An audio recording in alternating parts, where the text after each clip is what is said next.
Live broadcast of Naruto begins with the movie The Death of Naruto. This video is purely for entertainment and does not infringe on copyrights or laws. The rights to the novel and image belong to the original author. We do not claim ownership. Don't like waiting and want to listen to this fanfic in full now?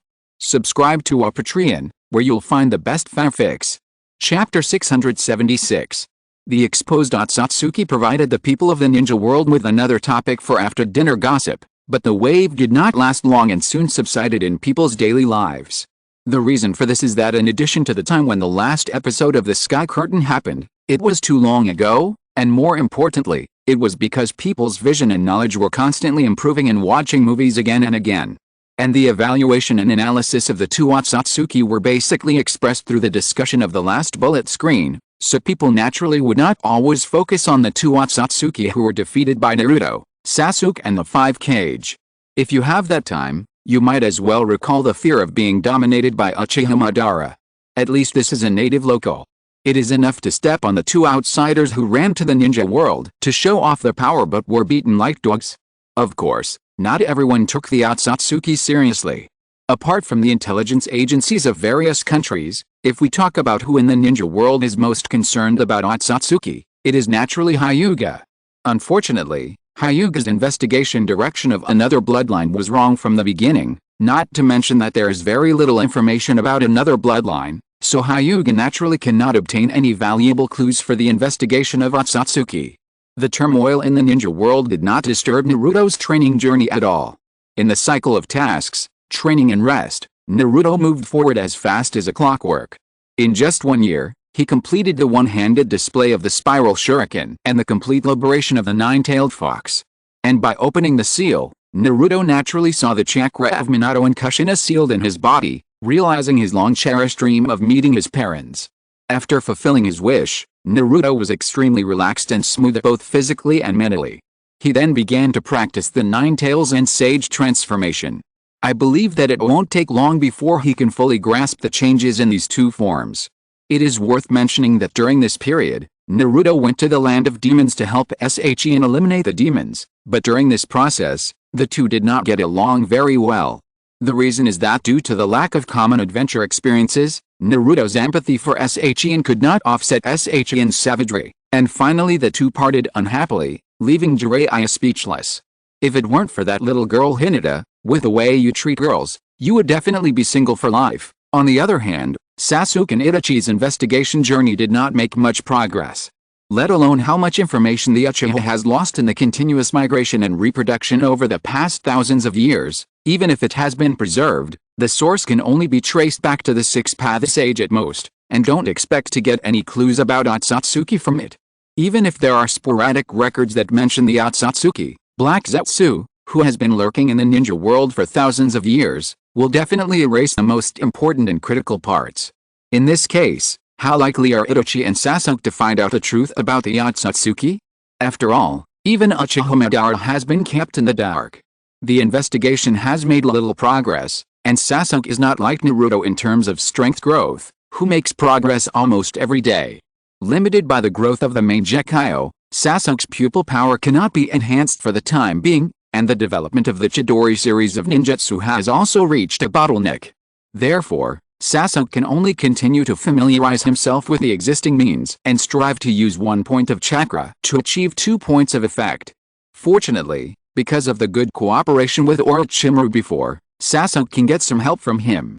Although the plan to obtain the Eternal Mangekyo through cloning has not yet shown any signs of success, Orochimaru's recent research on Hashirama cells has yielded some new results, and this result can be used on Sasuke, allowing him to ignore the side effects of the Mangekyo for a short period of time.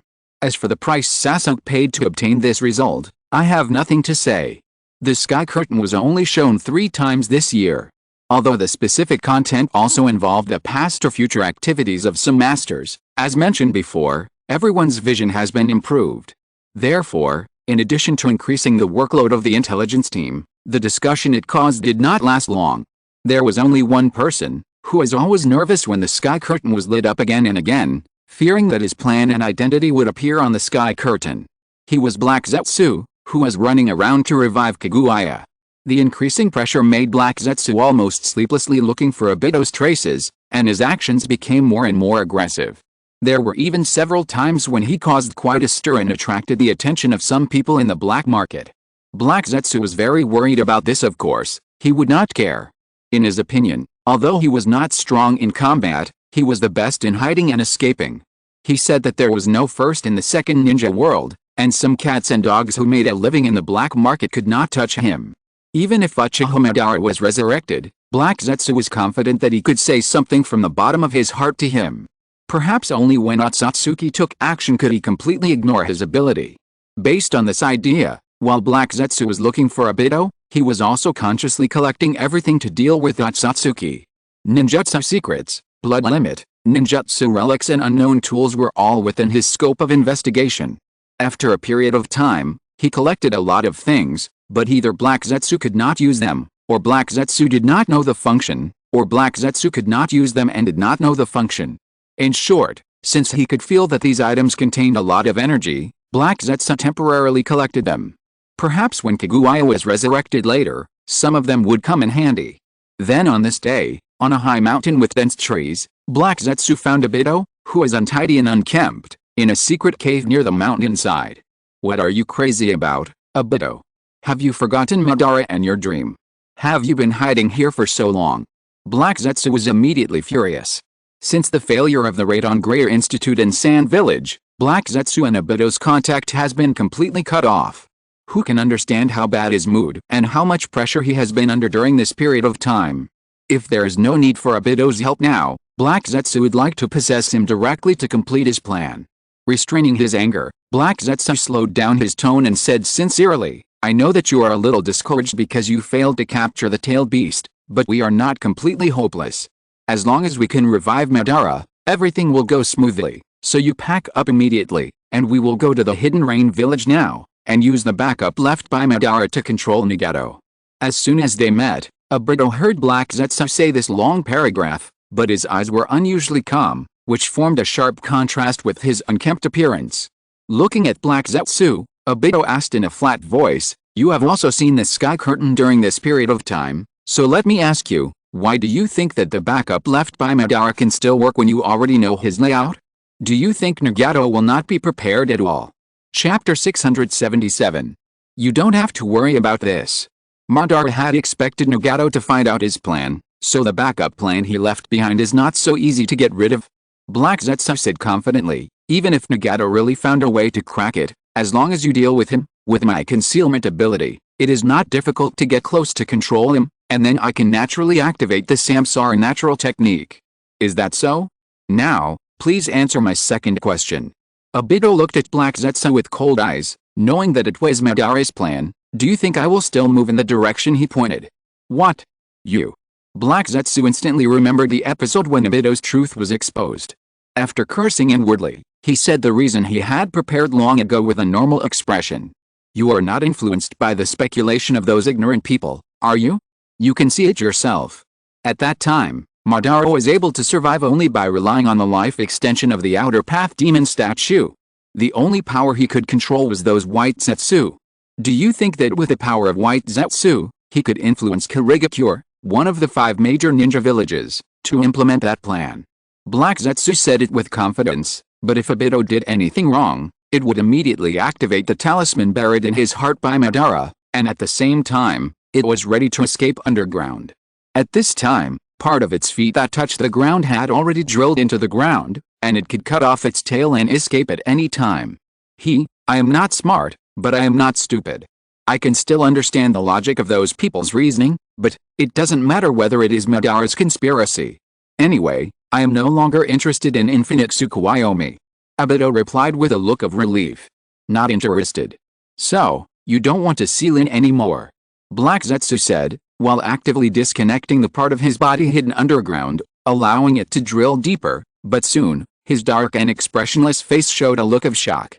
"Of course I want to see Lin, but compared to the infinite Tsukuyomi proposed by Madara, I think the limited Tsukuyomi developed by myself and under my control is obviously safer," Obito said calmly, looking at the yellow eyes of Black Zetsu who showed fear after losing the ability to move. "Don't waste your energy.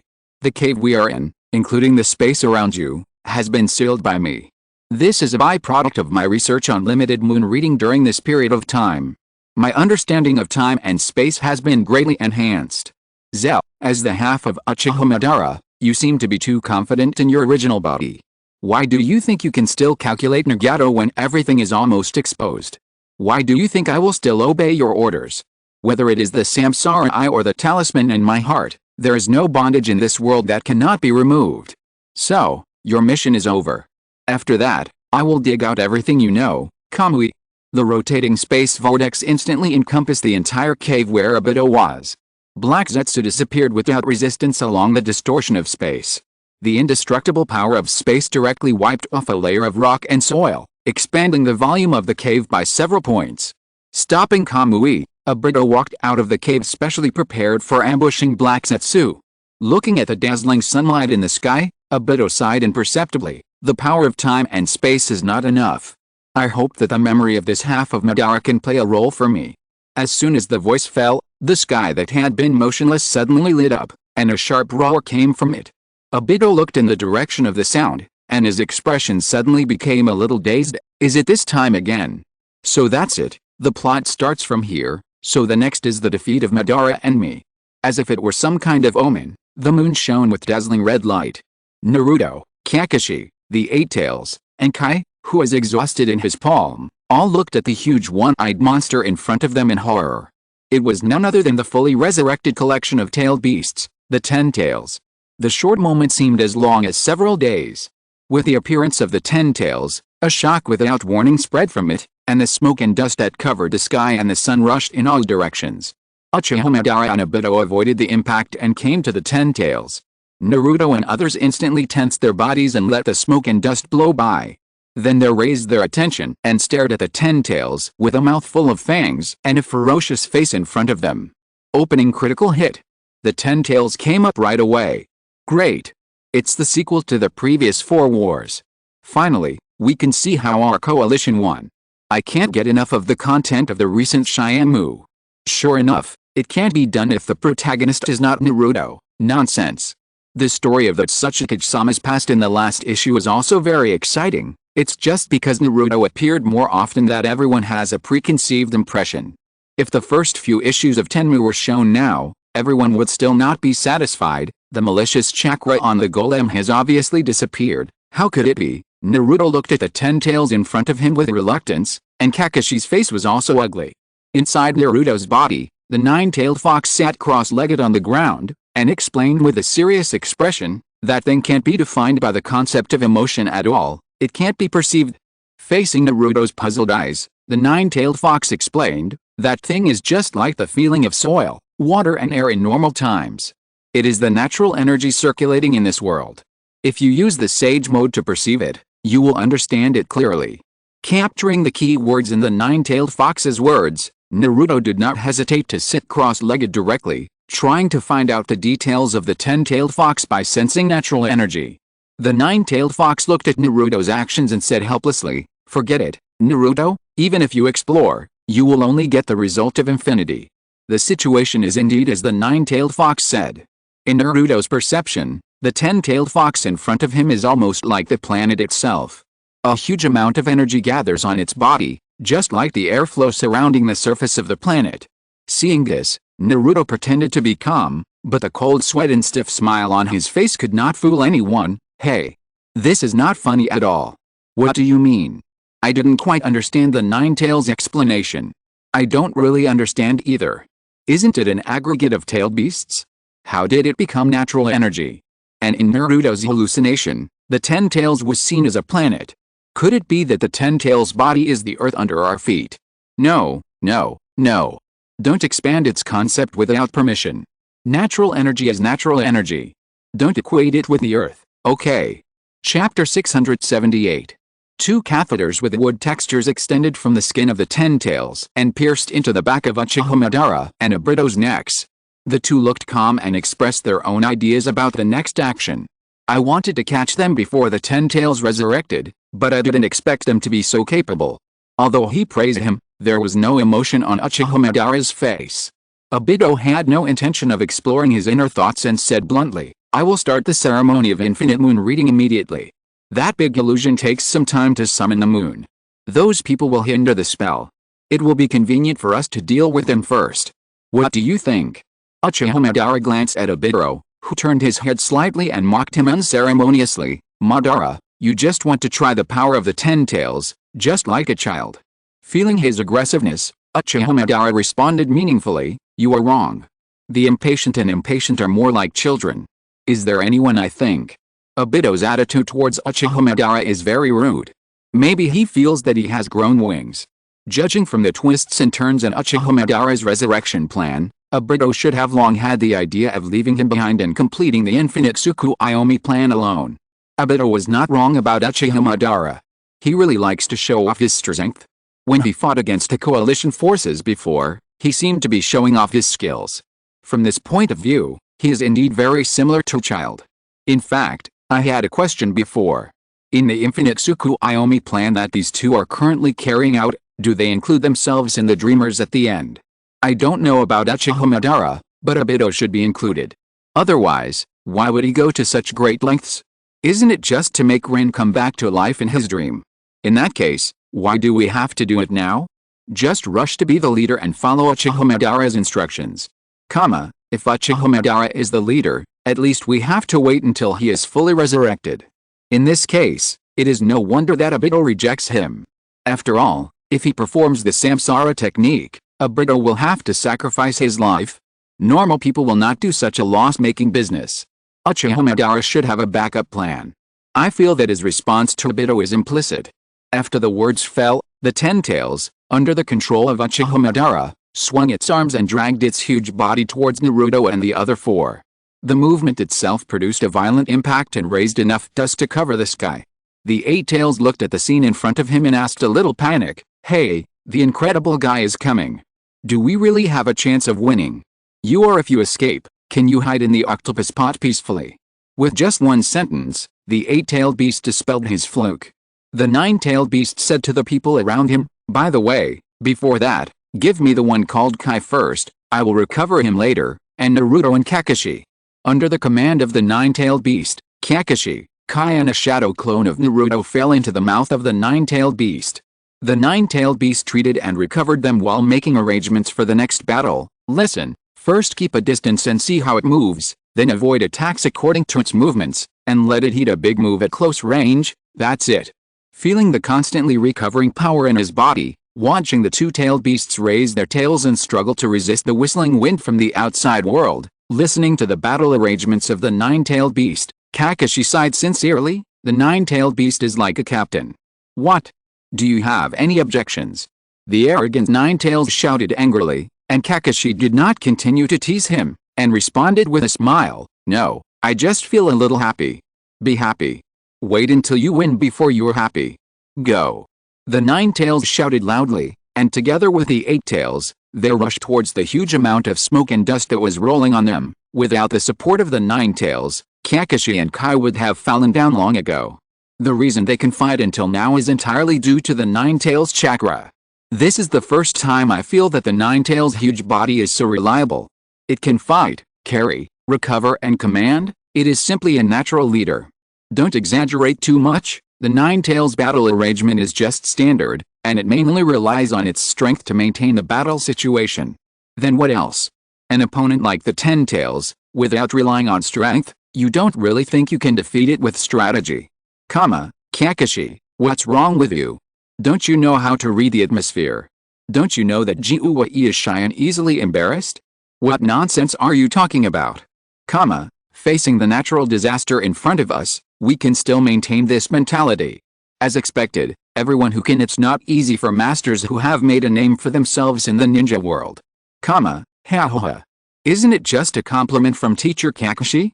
Are you so shy, Kurama? Naruto followed Jiraiya with his head in his hands, teasing the 9 tails in his body as he moved forward. What did you say? You can see that I'm shy with your eyes. When I was active in the ninja world, Kakashi's ancestors didn't even know where they were feeding. I would be shy because of a word from this kid. Without the barrier of the sealed gate, the 9 tails directly sprayed saliva on Naruto's face, and then kicked Naruto out of the consciousness space in dissatisfaction. which made Naruto more convinced that the Nine-Tails was just shy. Unexpectedly, before the two-tailed beasts ran far, a giant hand with the same wood texture instantly tore through the smoke and dust and hit them heavily, knocking the two-tailed beasts out without any resistance. Compared with Naruto and others with solemn faces, the Nine-Tails and the Eight-Tails had expected this.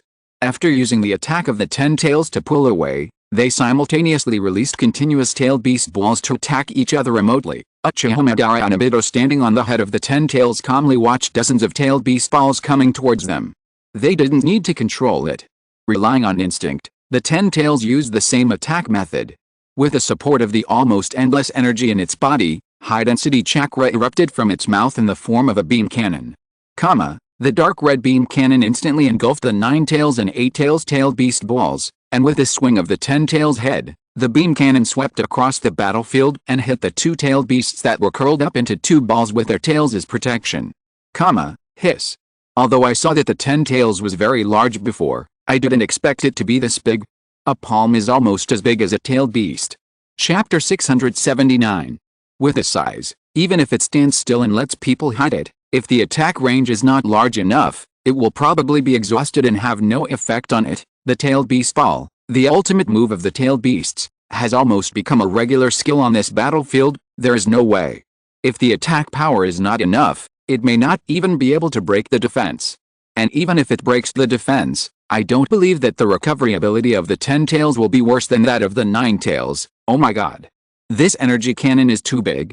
And it seems that the Ten-Tails can attack it as soon as it opens its mouth. After all, the Nine-Tails used the word infinite to describe the energy in the Ten-Tails before. Having a lot of energy is one thing, the key is that this output is too amazing. Such a strong attack, almost without charging, can be used at will. The tailed beast balls of the Eight-Tails and the Nine-Tails are like bubbles. It was destroyed directly. If the Ten-Tails had come a few more times, I don't think anyone on the battlefield would have been able to continue standing. It wouldn't have taken much effort to clear other obstacles and then perform the infinite Tsukuyomi ritual. Thanks to Obito and Uchiha Madara, they didn't agree with each other's ideas. If the two had no grudges, I can't imagine how much power the Ten-Tails could have burst out now. Just use your body to resist it. Can you block it? By the way, did I see it wrong? Why is it the Eight-Tails that blocked the Nine-Tails? That's right, and Killer Bee seemed to have said something.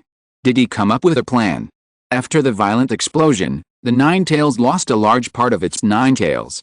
The Eight-Tails, which had suffered the first wave of attacks, was blown to the point where only one octopus leg remained. Kai's face suddenly changed when he saw this, but Naruto at the side spoke in time to calm him down. Then, amid the Nine-Tails' praise, Kakashi, escorted by Naruto's shadow clone, arrived above the Ten-Tails. Before Uchiha Madara and Obito could react, he activated Kamui and released a huge octopus leg. Everyone who knew the Eight-Tails' ability immediately showed a delighted expression, and then saw the octopus leg quickly grow into the Eight-Tails, and the tailed beast ball in its mouth was aimed at the Ten-Tails' eyes and fired suddenly. Take it. With everyone's expectations, the tailed beast ball spit out by the Eight-Tails suddenly came to the Ten-Tails' eyes. Unexpectedly, the Ten-Tails once again raised his hand and flicked his finger at a speed that was completely disproportionate to his body size, flicking the tailed beast ball directly onto the Eight-Tails, and blasting it away in a violent explosion. At the same time, under the control of Uchiha Madara, a huge tail smashed into Kakashi and Naruto's shadow clones, who were unable to dodge in the air. With a perception of the Sage Mode, Naruto's shadow clone immediately noticed the attack behind him. When there was no way to avoid it, Naruto's shadow clone stretched out his hand and pushed Kakashi out of the attack range, and he himself turned into smoke and dissipated into the air in an instant under a huge force. Tisk. With the Eight-Tails blocking it, the Nine-Tails' tails are all broken. I'm more convinced now that if the Ten-Tails wants to, it should be able to easily kill Naruto and the others. Octopus legs. I remember this seems to be from Killer Bee. Relying on the disguise of octopus legs to get close to the enemy. Well done. What surprised me even more was Kakashi's Kamui. He could only absorb other objects not long ago, but once he figured out that it was paired with Obito's Mangekyo, he could immediately act on himself and release objects, and it was something as big as the Eight-Tails. Here we go, let's see how the attack works. Even if the Ten-Tails is strong, it would definitely not be a good thing if a tailed beast ball hit the eye. Nanny. It was deflected. Oh my god. With his size, this reaction and speed are too fast. Wow, it took a lot of effort to create a close-range opportunity. What a pity. The power is so great, if it can hit the 10 tails, it will definitely be effective. The speed is really fast. Kakashi didn't react at all. If it weren't for Naruto's shadow clone, Kakashi might have fallen under the 10 tails tail now. Taking a full view of everything happening in the sky, the familiar scene made Obito involuntarily think of himself, who died in battle to save Kakashi in the cave. Naruto, you and I are very similar. Obito looked at Naruto's shadow clone coldly and said, "You are just younger and more immature than me." One day, after bringing back Kakashi with his extended chakra arm and catching the 8 tails that was blasted all over, Naruto's tailed beast transformation could no longer hold up and collapsed open up. Kurama. Why did you fail at the critical moment? Naruto complained to the 9 tails anxiously, but the 9 tails ignored him and muttered to himself, "I lasted 8 minutes, a little longer than before, but it's already reached the limit." As he spoke, the 9 tails took a posture to refine chakra, and said to Naruto, "Wait for me to refine chakra first. You guys can delay for a while. Without my chakra, you have no chance of winning." At the same time, the 8 tails, which had also reached its limit, also retracted into Killer Bee's body.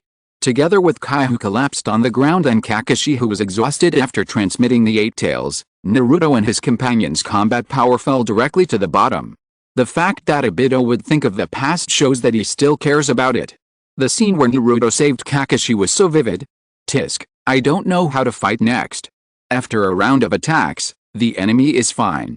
The 8 tails is seriously injured, Naruto's tailed beast transformation has reached its limit, Kakashi's chakra is severely depleted, and Kai has never gotten up.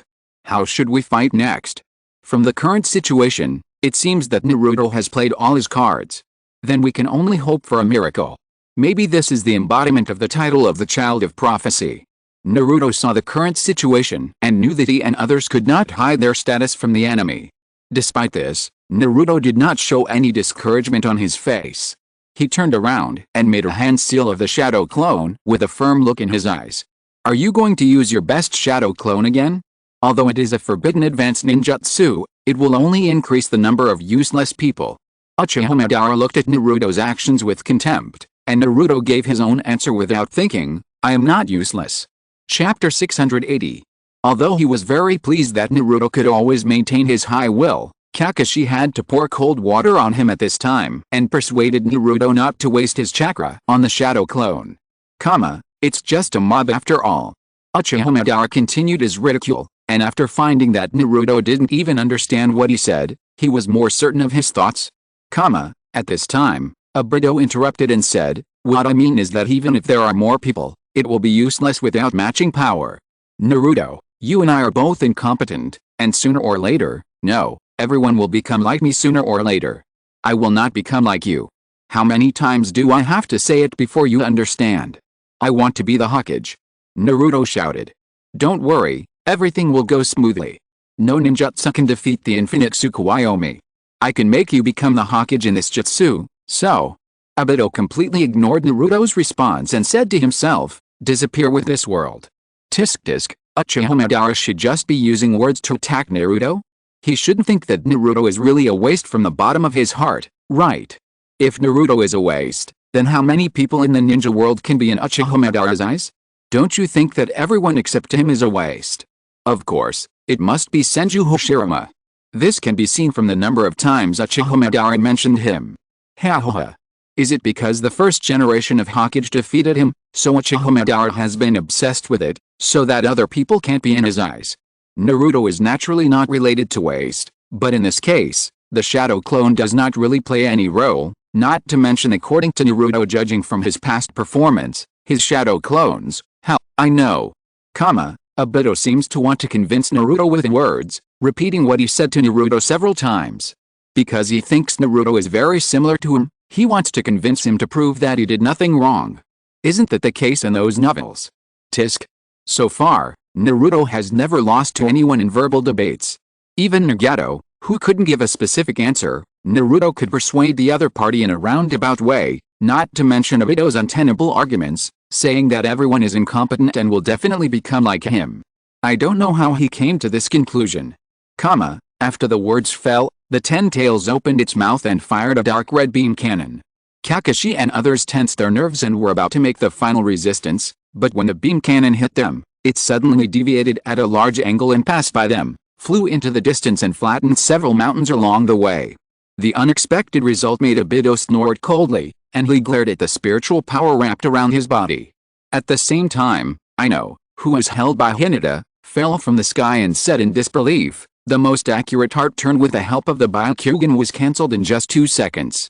You have done a great job in deflecting the attack of that big guy in such a short time." Hinata Hayashi, who followed closely, comforted him. With the appearance of several people, subsequent reinforcements also arrived one after another. "Just now I was thinking about how to block this beam cannon. I was scared to death. The miracle didn't happen, but reinforcements came. I'm not trying to boost others' morale, but I always feel a little mysterious. Can the combined strength of other ninjas really defeat the Ten Tails? Now I can't stand just watching through the sky screen. What will happen if a war really breaks out? Look at Ino, didn't she change the situation in her own way? Just now Ino controlled Obito, so we actually just need to defeat Uchiha Madara and Obito, and after we deal with them, we can think about how to deal with the Ten Tails. Anyway, Ino did a great job. These 2 short seconds may be the opportunity for victory later." "Huh? I feel so stressed just watching." Ino exhaled deeply. She was really a little bit unbelievable that she could appear in such a battlefield in the future and play a key role. The Aburane clan and the Kurigakure ninjas arrived first, using the mushy evil Minoku technique and the Kurigakure technique to instantly create a fog that covered the entire battlefield, protecting the subsequent large forces from landing smoothly on their own positions. Accompanied by the reports received by the coalition headquarters, 5 main forces and 2 auxiliary forces appeared one after another, and then in the clash between the wind pressure brought by the Ten Tails and the wind-style ninjas of the Sand Village, the thick fog instantly dissipated, revealing the current a full view of the coalition's position. Countless figures stood behind Naruto. Naruto kept the hand seal of the shadow clone and laughed with high morale. "This is not a mob now. What you see now is the art of the ninja coalition. This is the highest and strongest super ninjutsu in the history of the ninja world. It is better than the infinite moon reading. Wake up." Who doubted that the coalition would not work just now? Seeing such a scene, I wanted to rush into the sky and bite the Ten Tails hard. Damn. It's just a group of people standing together, but I'm so excited. Oh. That's it, let the 2 Uchiha lunatics on the opposite side see the power of unity. Tisk, Naruto, how can this kid talk so well? What ninja coalition art, it's really embarrassing to hear. But I still think, forget it, I can see such a spectacular scene, even if I die in the battle next, I have no regrets. Bullshit. It is our coalition that will win the war in the future. Just like Naruto said, this is the strongest ninjutsu. Infinite Tsukuyomi wants to defeat us, the 3rd Hokage. That kid who only knows how to make trouble and play pranks has perfectly inherited the will of fire. Tsunade, huh? Naruto always wants to show off whenever he has the chance. Unoki, will the future ninja world unite around that kid? It feels like a dream. But even I myself is like that, it will be difficult for others to refuse. Rikijai, Tisk. That kid who kneels down casually, isn't it some brainwashing ninjutsu used by Konoha? Madarumi, the more I look at this little guy, the more I like him. It's a pity that he is too young. If you're listening to this novel on a channel other than Fanfic World, it means they downloaded and uploaded it without effort. We cordially invite you to visit our channel, Mundo Fanfic Novelis. There you'll find the original version of this story and you can explore many other novels of various genres. We're waiting for you to immerse yourself in a world of incredible novels. Chapter 681. Gaara, I can't lose to you, Naruto. Minato, that's great. You have far exceeded my expectations of you, Naruto. Nagato, you have united everyone together. It's worthy of you, Uzumaki Naruto. Jiraiya's face flushed, and he stopped and patted Naruto's shoulder, trying to suppress his excitement. No wonder Jiraiya's emotions fluctuated so much. This scene on the sky was simply the embodiment of his dream. If he hadn't been concerned about his image, he would even want to cheer loudly now. The dazed Naruto came back to his senses after being patted by Jiraiya. He first glanced at Jiraiya, then moved his eyes back to the sky, with a bright smile on his face. The jutsu of the Ninja Alliance is so cool. This spectacular scene made Obito slightly stunned, but Uchiha Madara couldn't help laughing and mocked Naruto's nonsense. Naruto was not moved at all and still said firmly, "We will use this ninjutsu to stop you." "No. It's meaningless even if we stop us.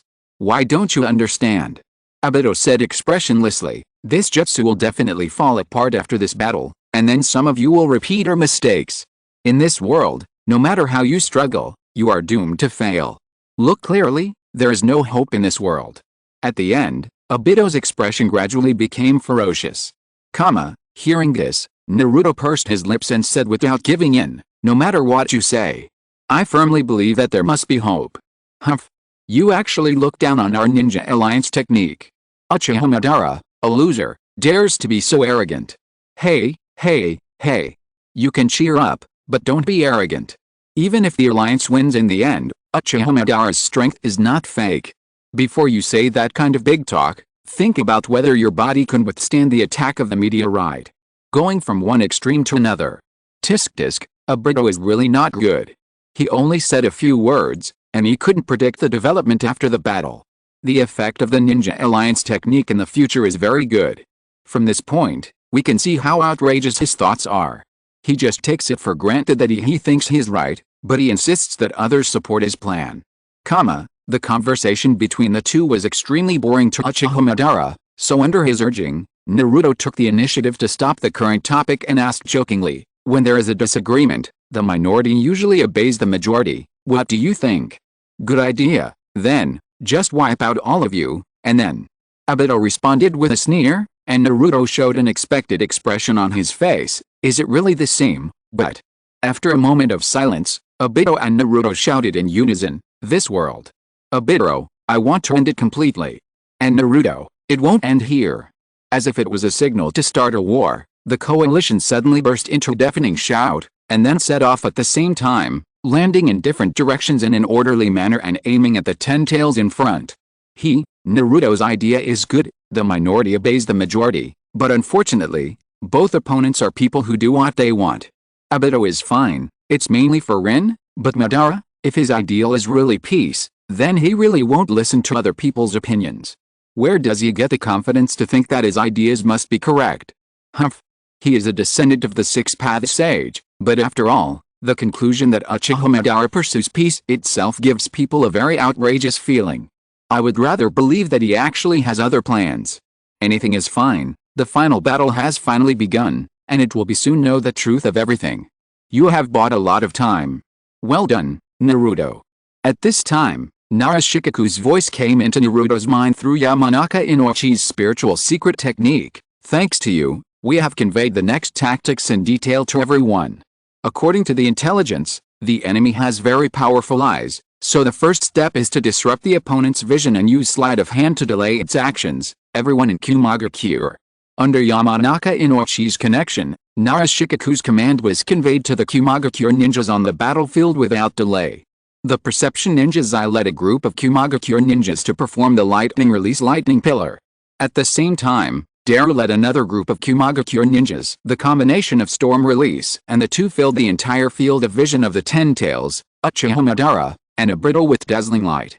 Narashikaku continued to command, "Next, wrap the mist of the mist ninja and the insects of the Aburame, as well as the dust raised by storm release, in the airflow and manipulate them.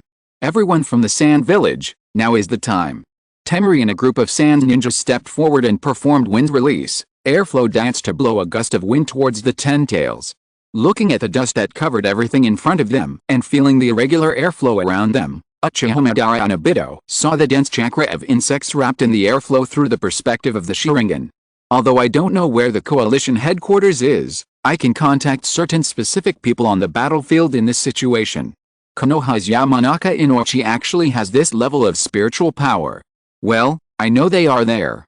If I'm not mistaken, what Yamanaka Inochi is wearing on his head should be the spiritual power amplifier developed by our Kumagakure. In addition, he is good at spiritual ninjutsu, so it's not outrageous to do such a thing. I've never seen such a thing before. Kumagakure and Tsunagakure, under the command of Konoha, fought against the enemy, and it seems that the effect is quite good.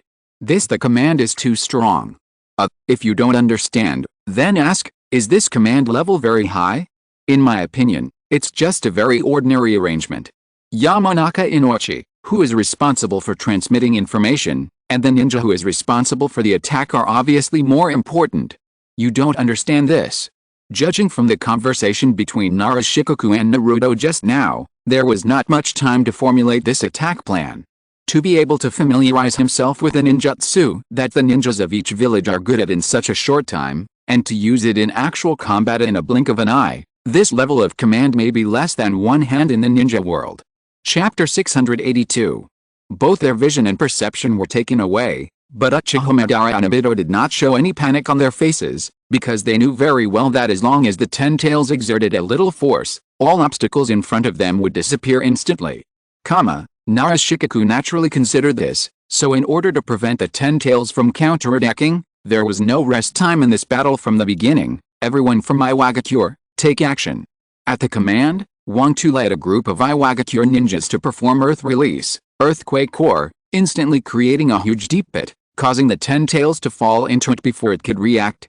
Then Kuratsuchi led another group of Iwagakure ninjas to rush to the edge of the deep pit and use the dissolution release, lime condensation technique towards it, and the overwhelming lime fell on the Ten Tails. Everyone from Kirigakure, follow up. A group of Kirigakure ninjas followed closely behind, pouring out the water-style, water bullet technique that fell into the lime and mixed into cement. Then the next order was conveyed to the Sarutobi clan, who were also at the edge of the deep pit. Konoha ninjas, prepare to finish. The flames of the Great Flame technique lit up the body of the Ten Tails. The intense heat dried the cement in the deep pit in a few breaths, fixing the huge body of the Ten Tails and blocking its movement. Do you want to take the ninjas from each village out for a walk and show off their signature ninjutsu? Naruto, you've been very thoughtful. It does look exciting, but I can't help but want to pour cold water on it. Will this round of attacks really work? I'm not underestimating the combined strength of the ninjas from each village, but everyone has seen the power of the Ten Tails just now. Relying on something like cement. Well, I think it's a close call. Uchiha Madara and Obito didn't even move, which shows that they didn't take the coalition's offensive seriously at all. If this plan was really just thought of, it's understandable. After all, it's good to be able to coordinate the ninjas from the 5 major ninja villages at the same time. Uchiha Madara, who didn't resist at all and let the coalition do what they wanted, folded his arms in front of his chest and said in a somewhat unexpected tone, "Unbelievable. That the ninjas from the 5 ninja villages can actually cooperate so well." The ninjas of the coalition gathered at the edge of the deep pit. Naruto held up the Rasenshuriken in his hand, and the voice of Naruto continued to echo in his mind. If the Ten Tails is not blocked, there will be no chance to stop Obito and Madara. The Ten Tails is a necessary tool for them to launch illusions. As long as the 2 casters who are the brains are defeated, the infinite Tsukuyomi will not be activated.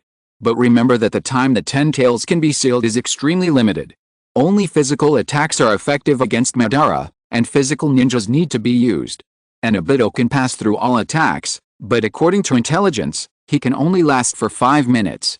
Cooperate with a medical team and launch a continuous attack on him for more than 5 minutes. Don't relax. Naruto, now as you said, this is Ninja Alliance technique. Many ninjas followed Naruto's footsteps and jumped into the deep pit. Wow. Uchiha Madara is incredible. It shows that the actions of the coalition forces are still effective. He is just surprised by the cooperation of the coalition forces. He doesn't seem to be afraid of the coalition forces at all. So the target is Uchiha Madara and Obito. He also took into account the situation that the Ten Tails could escape at any time. Can we say that he is worthy of being a military strategist? This is not worth making a fuss about. Attacking the enemy's leader is the most basic tactic. Putting aside the tactical arrangements, a group of people rushed towards Uchiha Madara, Obito. Is it okay? Obito is okay, but if Uchiha Madara suddenly uses Susanoo, the coalition forces will immediately suffer heavy casualties. It seems that everyone is completely impulsive and jumped with Naruto. In the final analysis, it only points out the direction to move forward, and there is no mention of how to remove the obstacles on the road. Otherwise, do you really expect someone to arrange every step of the war in detail? The military advisor points out the general direction, and the final victory depends on the bloody battle of the frontline soldiers. Looking at the countless ninjas rushing from all directions, Uchiha Madara didn't even change his posture and said calmly, "How sad." Obito also looked indifferent, yet the hope that those guys rely on does not exist at all, and now, they will no longer exist. Naruto threw out the spiral shuriken, Akai and Xiaoli performed the 8 gates, and Deru fired dense storm releases with the help of Sakura Light. The others also used their own methods, and the overwhelming attacks filled Uchiha Madara's entire field of vision. The target this time is not the Ten Tails, but us. That's right, killing the enemy leader is the basic combat, but to do this, we must first stop the Ten Tails. Uchiha Madara showed a cold smile, and the next second, 10 giant hands with a wooden texture soared into the sky, blocking all attacks and knocking all ninjas who jumped into the deep pit away. Uchiha Madara, Obito, and the Ten Tails, they really didn't take it seriously. It's the expected result. You can tell from the fearless attitude of those two people. If the opponent takes it seriously, everything just now will be in vain. It's easy to despair if you don't have a good mentality when fighting against such an enemy. There's no way. The tactical formulation in the rear depends on the intelligence transmitted from the front line. It's normal that it can't cover everything. But it's too dangerous to let the military advisor come to the front line of the battlefield. Did Shikamaru arrive just now? Let him use his intelligence and talent. After all, he is only 16 years old. No matter how smart Shikamaru is, it is too early for him to command this level of operations. Accompanied by screams of pain, everyone fell to the ground like toppled building blocks. Then, in the horrified eyes of everyone, 10 giant hands supported the edge of the deep pit.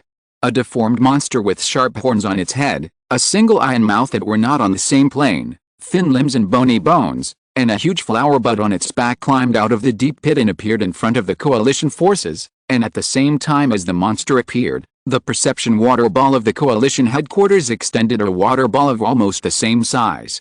This energy scale is comparable to that of an asteroid, which instantly shocked everyone who stayed at the headquarters. Chapter 683. The Ten Tails was not blocked by us. Is it just standing still to accumulate power for transformation, ignoring the exclamation in his ear and temporarily giving up the command of the battlefield? Narashikako remained calm and thought about countermeasures quickly. The Ten Tails must be blocked, otherwise, we can't deal with those two people. But how can we block it? Our clan is best at using ninjutsu to block the enemy's actions, but facing such a guy, no matter how much chakra is consumed, it will be useless. Suddenly, Narashikaku's mind flashed, and he quickly connected with Kakashi on the battlefield through Yamanaka Inochi. Kakashi, it's me. In the series of information you just passed on, I have something I want to confirm. Transformed, I suddenly have a bad feeling. Logically speaking, this kind of form change is usually accompanied by an increase in strength, just like Naruto's tailed beast transformation. Sasuke's it's like the curse seal of the assistant. Please spare me. The Ten Tails was already difficult to deal with just now, and now it's getting even stronger. In fact, we can think of it this way. That is, if the Ten Tails didn't transform, the coalition's combo would have actually worked. Wouldn't it be easier for everyone to accept it if we think about it this way? It's really easy. Bullshit. Everyone worked together and concentrated their strength to attack the enemy, but the enemy's transformation easily disintegrated all their efforts. In this case, it's hard to accept it no matter how you look at it. Listen to how the coalition headquarters described the Ten Tails after the transformation. It's as powerful as an asteroid. It's really absolutely. Why are you so anxious? Didn't you see that the military advisor remained calm? According to Shikamaru's previous performance, the current situation is definitely within his father's consideration.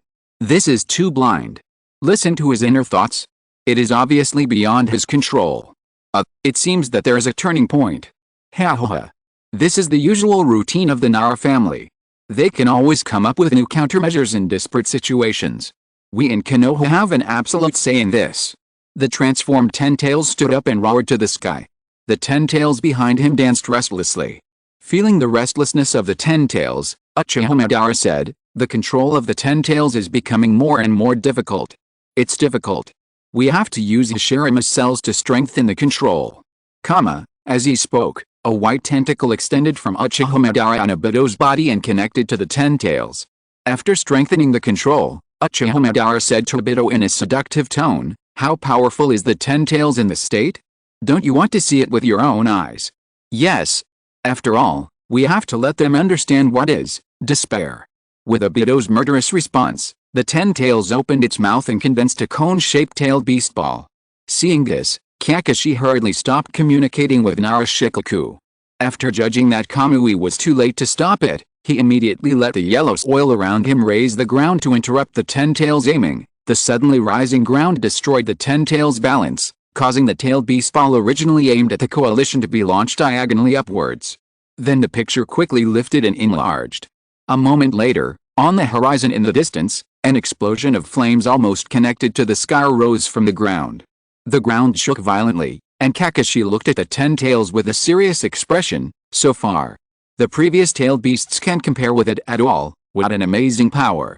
After finally stabilizing his body from the shaking, Uchiha half-knelt to feel the control of the 10 tails, and continued to fire the tailed beast ball experimentally. The powerful recoil made the 10 tails lose balance and fall to the ground again and again, but the places hit by the tailed beast ball were actually devastated. The lake evaporated instantly, the town turned into ruins, and the mountain was flattened, which fully demonstrated the power of the 10 tails. The new form of the 10 tails looks very uncoordinated. The body and tail are so big, but the limbs are so thin. It doesn't look like a body that is easy to move around. Only half of the left hand has grown out. Is it because the chakra of the 9 tails and 8 tails is missing? Well, maybe just now, it wasn't that Uchiha Madara and Obito were too disdainful to do it, but that they couldn't do it. It seems that controlling the 10 tails is not easy. I don't quite understand why using Hashirama's cells can strengthen the control of the 10 tails. Does the first Hokage know this? Well, don't you know that Wood Release and Sharingan both have the effect of restraining the tailed beasts? If you consider this point, it makes sense to use the first Hokage's cells to strengthen the control of the 10 tails. Hiss. The attack range and power of this tailed beast ball are exaggerated, right? The closer the war gets to the end, the more powerful the moves that appear. Uchiha Madara's meteorite attack and Susanoo have only appeared for a short time, and they have been relegated to the second line in an instant. How long have they appeared? It seems to be more than a year ago. Not in real time, but in the time in the sky. At this time, Uchiha Madara has just defeated the 5 Kage not long ago. No, it's really impossible to fight. How can we block such an attack? A large lake was evaporated in an instant. The mountains are not much different from tofu under such an attack, not to mention those towns without defense power. The problem is that the 10 tails still doesn't seem to be serious, but the attack power has exceeded the charged attacks of the 9 tails and the 8 tails. Don't worry, don't worry. If you can't stop it, there are other ways to deal with it. Just like using Earth Escape to change the opponent's attack direction, didn't the 4th Hokage use time and space to transfer when facing the 9 tails tailed beast ball? I don't know if you are optimistic or brainless. You don't think that the 10 tails is easily affected just because it is shaking. It can be seen that Uchiha Madara and Obito are familiar with the control of the 10 tails. No, I can't figure out how Naruto and the others are going to deal with the 10 tails, because there are really no other cards. Almost all the power of the ninja world is gathered there. There's a best countermeasure to deal with the tailed beasts, which no one has mentioned. Sealing technique, have you forgotten it? Hell, the 2 biggest obstacles are standing on the 10 tails. After going around in circles, I still come back here. To seal the 10 tails, we must first deal with Uchiha Madara and Obito. To deal with Uchiha Madara and Obito, we must first deal with the 10 tails. Damn it, it's a dead end. Chapter 684. No matter what, it's still because of insufficient strength. Finally, after destroying countless things, the 10 tails landed on all fours and accurately shot the tailed beast ball in its mouth towards a very far place.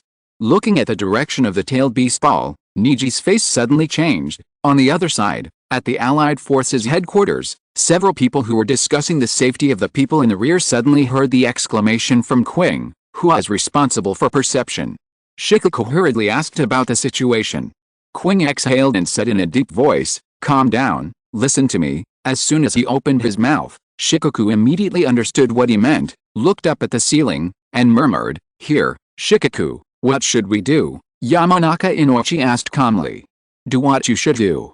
Nara Shikoku raised his head and said with a firm look, "This is the last job, help me connect with everyone on the battlefield. I have come up with a plan to stop the 10 tails." What the hell? The tailed beast ball hit the Allied Forces headquarters. Oh my god. I was shooting everywhere without any accuracy just now, How come the accuracy has increased so much all of a sudden? No. Now is not the time to worry about the accuracy. The Allied Forces headquarters is gone. This is the biggest problem. Damn it. I wanted to we were dealing with the enemy's leader first, but they defeated our own leader first. Hasn't Narashikaku figured out a solution? You put on such a handsome face, you must succeed next time, uncle. Damn, how can he be so handsome? The more desperate the situation is, the more I can appreciate Nara's handsomeness, just like the time when Shikamaru did it before. On the battlefield, Shikamaru's expression changed from shock to pain, and after a moment, he showed a look of enlightenment.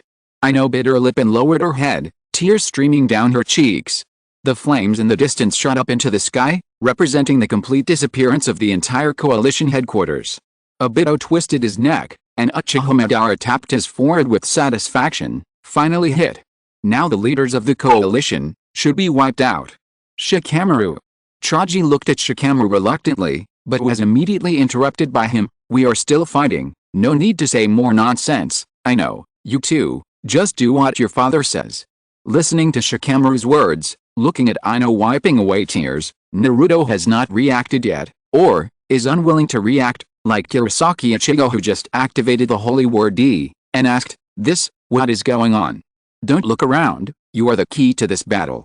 Neji landed beside him, but at the moment Naruto only wanted to figure out the situation, yelling at him, not this. I'm asking what happened to Shikaku and Uncle Heiai. Shikamaru accepted it so quickly. He is indeed a smart man, his personality is really mature. It's mainly because of the foreshadowing of Asuma's sacrifice. The recent battle against the impure world reincarnation Asuma also made them grow a lot. Damn, Uchiha Madara's expression looks so annoying, he's smiling so proudly. Sacrificing in this way is pretty cool. You kid also performed well, you didn't get emotional in that situation. If you weren't so lazy, as Asuma said, you might be more suitable to be the Hokage than Naruto. Narashikaku, who was playing chess with Shikamaru, commented calmly. This completely nonchalant performance made Shikamaru on the opposite side feel a little impetuous, and responded with a somewhat aggressive tone. Stop making so much noise. How can you be so handsome if you're being beaten to death? If you have the ability, just survive. Don't give me the chance to get emotional on the battlefield. HMPH, you kid. In the flower shop of the Yamanaka family, Ino wiped away the tears from the corners of her eyes. When she thought that her father might be sacrificed in that way, she felt very depressed. Especially now that the concept of parallel worlds is popular, the situation on the sky may have happened in a parallel world, which makes it difficult for Ino not to make associations. The only thing to be thankful for is that her father is still alive and well, which is also the reason why Ino is just in a low mood. Tonight, have a good talk with Dad. At this time, a giant hand behind the 10 tails swept over. Seeing this, Neji didn't care about talking to Naruto, and went forward with Hinata Hayashi, and at the same time performed Kaiten to block the attack. Don't be dazed, Naruto. This is a battlefield, sacrifices are inevitable, but if we lose this battle, then all of us will die. Facing the 10 tails, Hyuga Hayashi made a soft fist and said to Naruto behind him. Neji made in the same posture. He continued, Shikamaru and Ino's father will definitely say that they are satisfied to be able to walk in front of their children, just like my father. In the silence of Hyuga Hayashi, Neji said firmly, this war needs your strength, Naruto, so we must do it no matter what. We must protect Naruto. Hinata stood beside Neji, and the three of them formed a line of defense to protect Naruto in Hayashi's declaration of Hyuga is the strongest. Hyuga's soft fist is greatly reduced in this situation. The attack distance is too short. It's impossible to get close now, but it doesn't mean it will always be like this. At least when dealing with Uchiha Madara, there must be occasions for them to play a role. Don't substitute human experience for that kind of monster. With the size of the 10 tails, except for long-range ninjas, the attack distance of other ninjas is actually dispensable. If Hyuga can't play a role, then most of the ninjas present will not be much of an exception. Compared to Shikamaru, Naruto always needs someone around to wake him up, plus that noisy personality. It's still annoying to watch in this situation. I don't think it's a big deal, because if he doesn't do this, he won't be like Naruto. Mutual dependence and support, maybe this is why everyone is so easily moved by Naruto and chooses to believe in him. PFFT. It was fine, But Hinata Hayashi suddenly said Hyuga is the strongest in Konoha, which made me laugh to death. Well, at the moment when the Uchiha clan has been exterminated, the Hinata clan does have the strength to compete for the strongest in Konoha. It's normal to use it as a slogan here to encourage the two young people. It's quite funny to say this in front of two Uchiha. Chapter 685. I wanted to launch an attack before they started talking nonsense, but I couldn't control the Ten Tails perfectly. Although I could hold on until it changed again, but then I couldn't control the Ten Tails unless I became a Jinchuriki. Taking a full view of everything that happened below, Uchiha Madara squinted at Obito and said almost explicitly, and if I want to become the Ten Tails Jinchuriki, I must first get rid of the state of impure world reincarnation and be completely resurrected. After the impure world reincarnation, you could have launched a suicide attack, but you didn't recklessly launch the tailed beast ball to self-destruct at the coalition forces. You were afraid that I would be implicated and killed. Obito glanced at Uchiha Madara with a mocking smile on his face. And the reason you don't want me to die is that if you want to be fully resurrected and become a Jinchuriki, I must sacrifice my life to perform the Samsara technique on you. In other words, your position is very delicate now, and you must obey me. Don't forget it.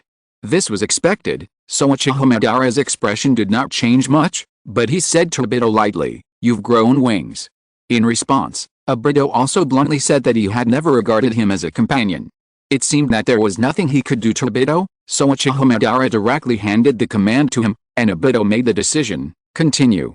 I will tell them carefully what despair is. Hiss. What did I hear? Uchiha Madara said, hold on until the Ten Tails changes again. Can he continue to get stronger? Oh my god. Is this not over yet? How much stronger can he become? So, Narashikaku's plan just now is unlikely to succeed, and his sacrifice was in vain. This is a war, not a game of house. Don't expect everyone to die meaningfully. On the contrary, meaningless death is the norm. As I thought, you must be alive to become the Ten Tails Jinchuriki. So the two of them fell out. It's been made very clear, right? If Uchiha Madara wants to be resurrected, Obito must sacrifice his life to perform the Samsara Jutsu. Obito will naturally not be happy about it, so it's obviously a situation of mutual opposition.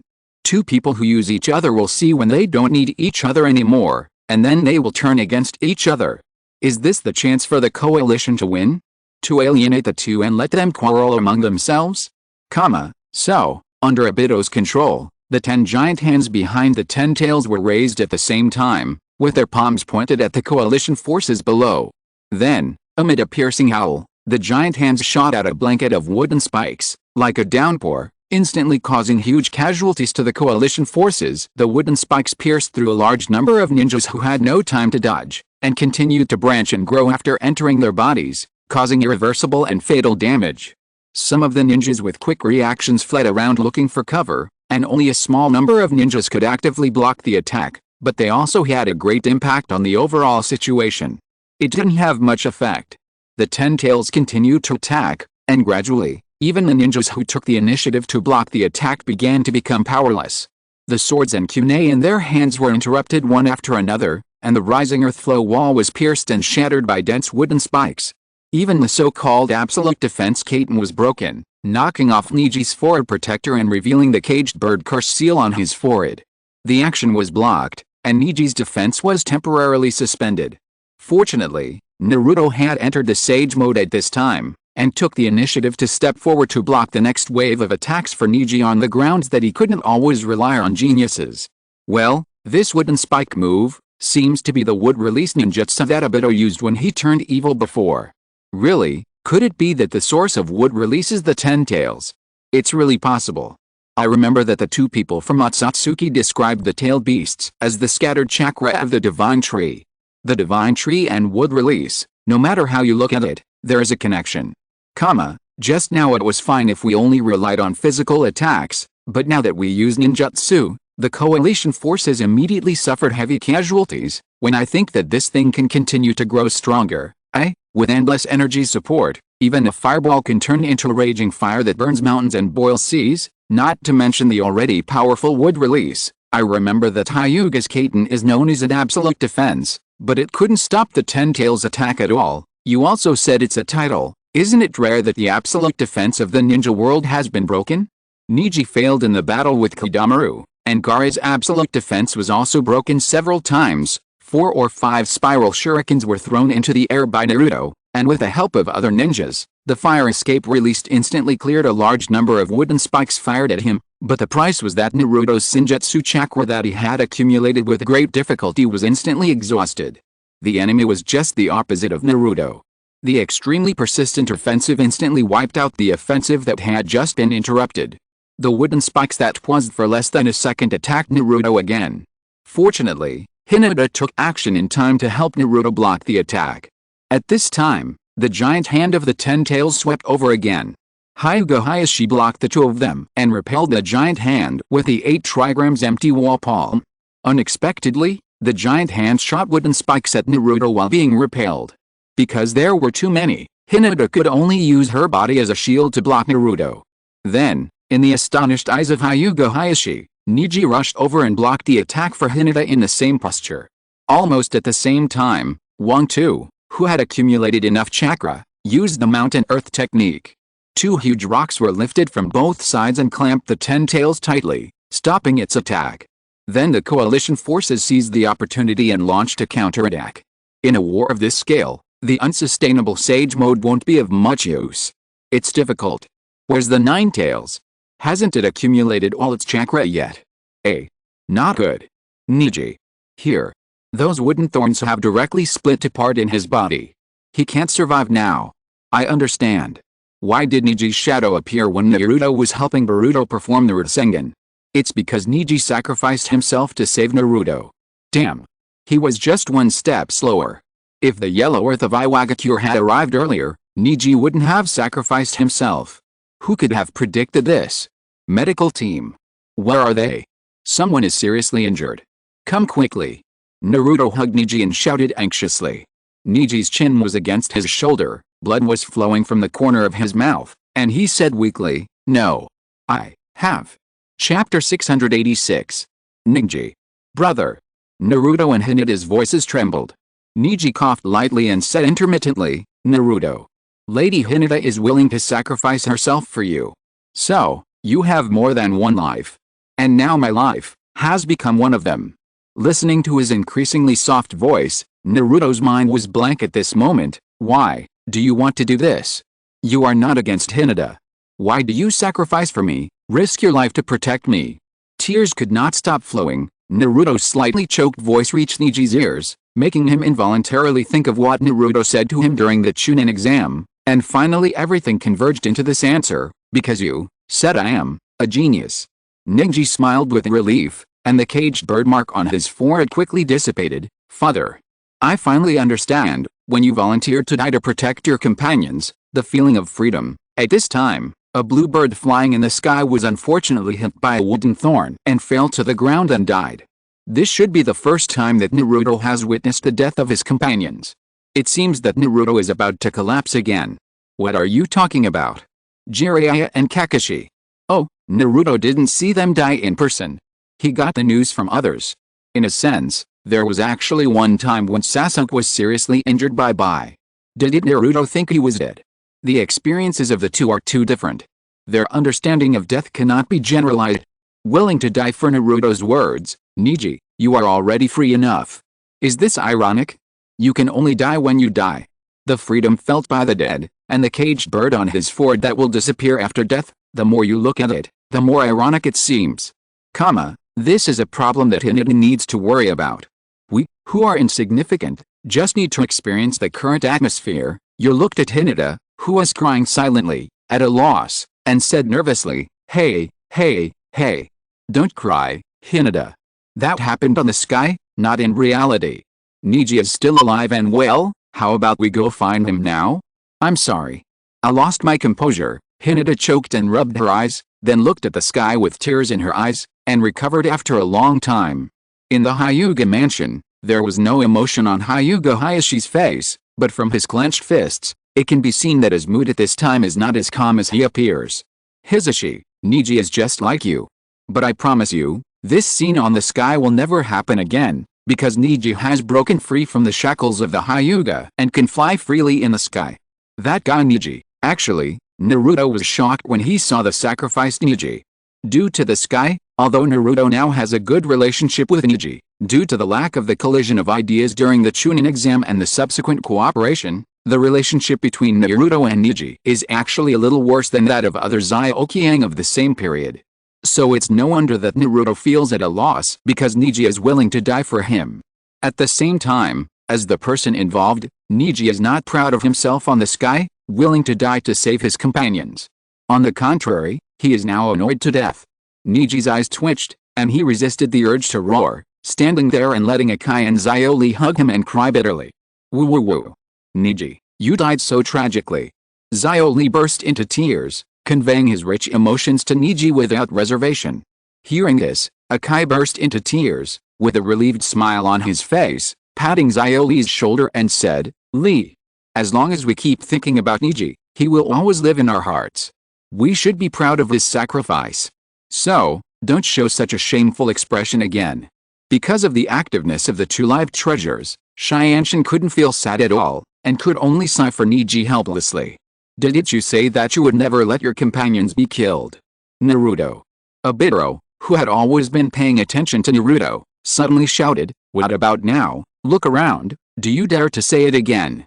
Holding Neji's body, looking at the coalition forces with casualties all around, Naruto's pupils trembled violently, and his face was at a loss, and Obito obviously would not miss this opportunity. With the despair of Lin's death in his arms, he shouted again, Let me tell you again. Touch your companion's slowly cooling body and experience death.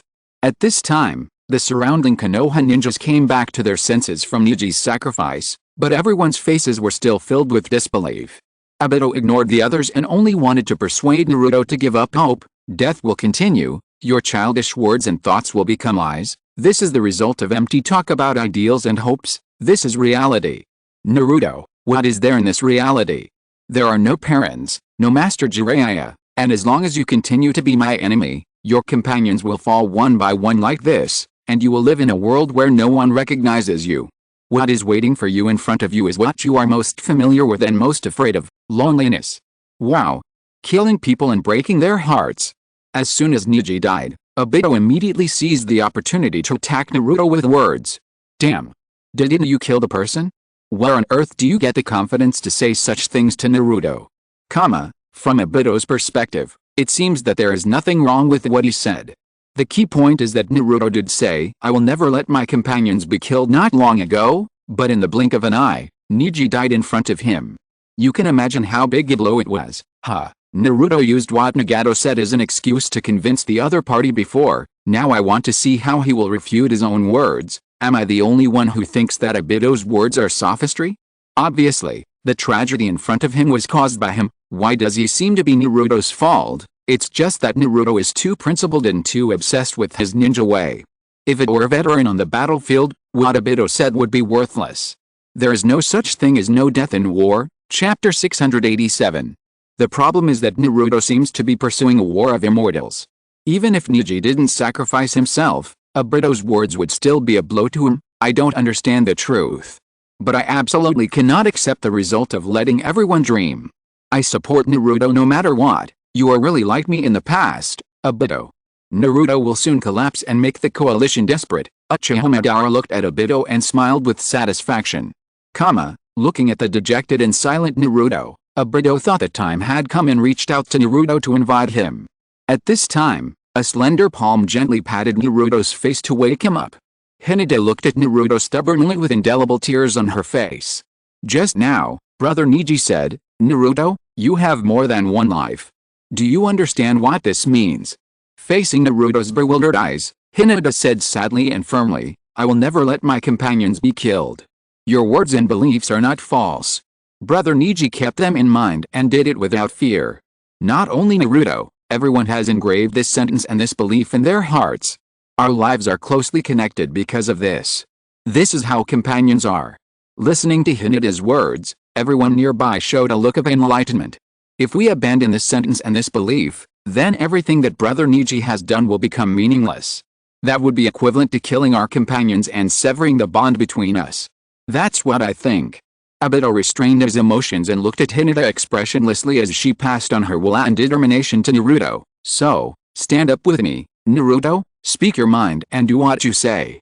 This is also my ninja way. Does Uchiha Madara's words prove that he participated in the plan to kill Rin? Because Obito is now the one who killed Rin. Nisi, and then tried to use this result to convince Naruto.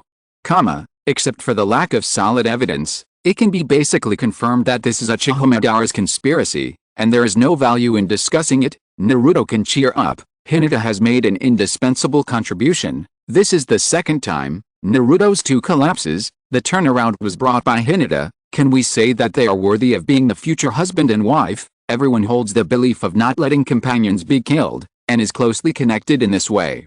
Although there are many logical loopholes, it is indeed much more reliable than Naruto's idea of taking on everything alone. It only takes three things to cheer Naruto up: companions, Hokage, and ninja way. Listening to Hinata's words, Naruto stared at Nisi's peaceful face in a daze.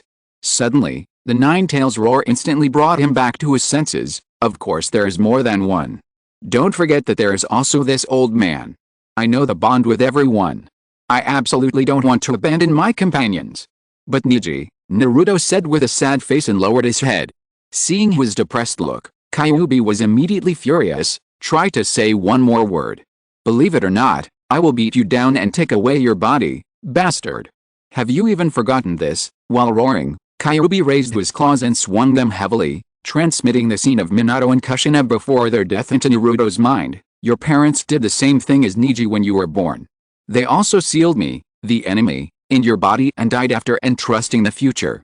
From the moment you were born, your life has been closely connected with the other two lives. Since Kyuubi was persuaded by Naruto, he not only has to provide chakra for combat, but also has to make tactical arrangements and commands. Now he has to keep up with psychological counseling. There is no way. My life is connected with Naruto's life. Anyone can die, but Naruto must not die. Jusha, even the parents have moved out. Now Naruto has to cheer up. This is growth. Carrying the lives of the sacrificed is much more difficult than carrying the lives of the living. In the belly of the god of death, Minato pursed his lips and said with blessings, "Go, Naruto.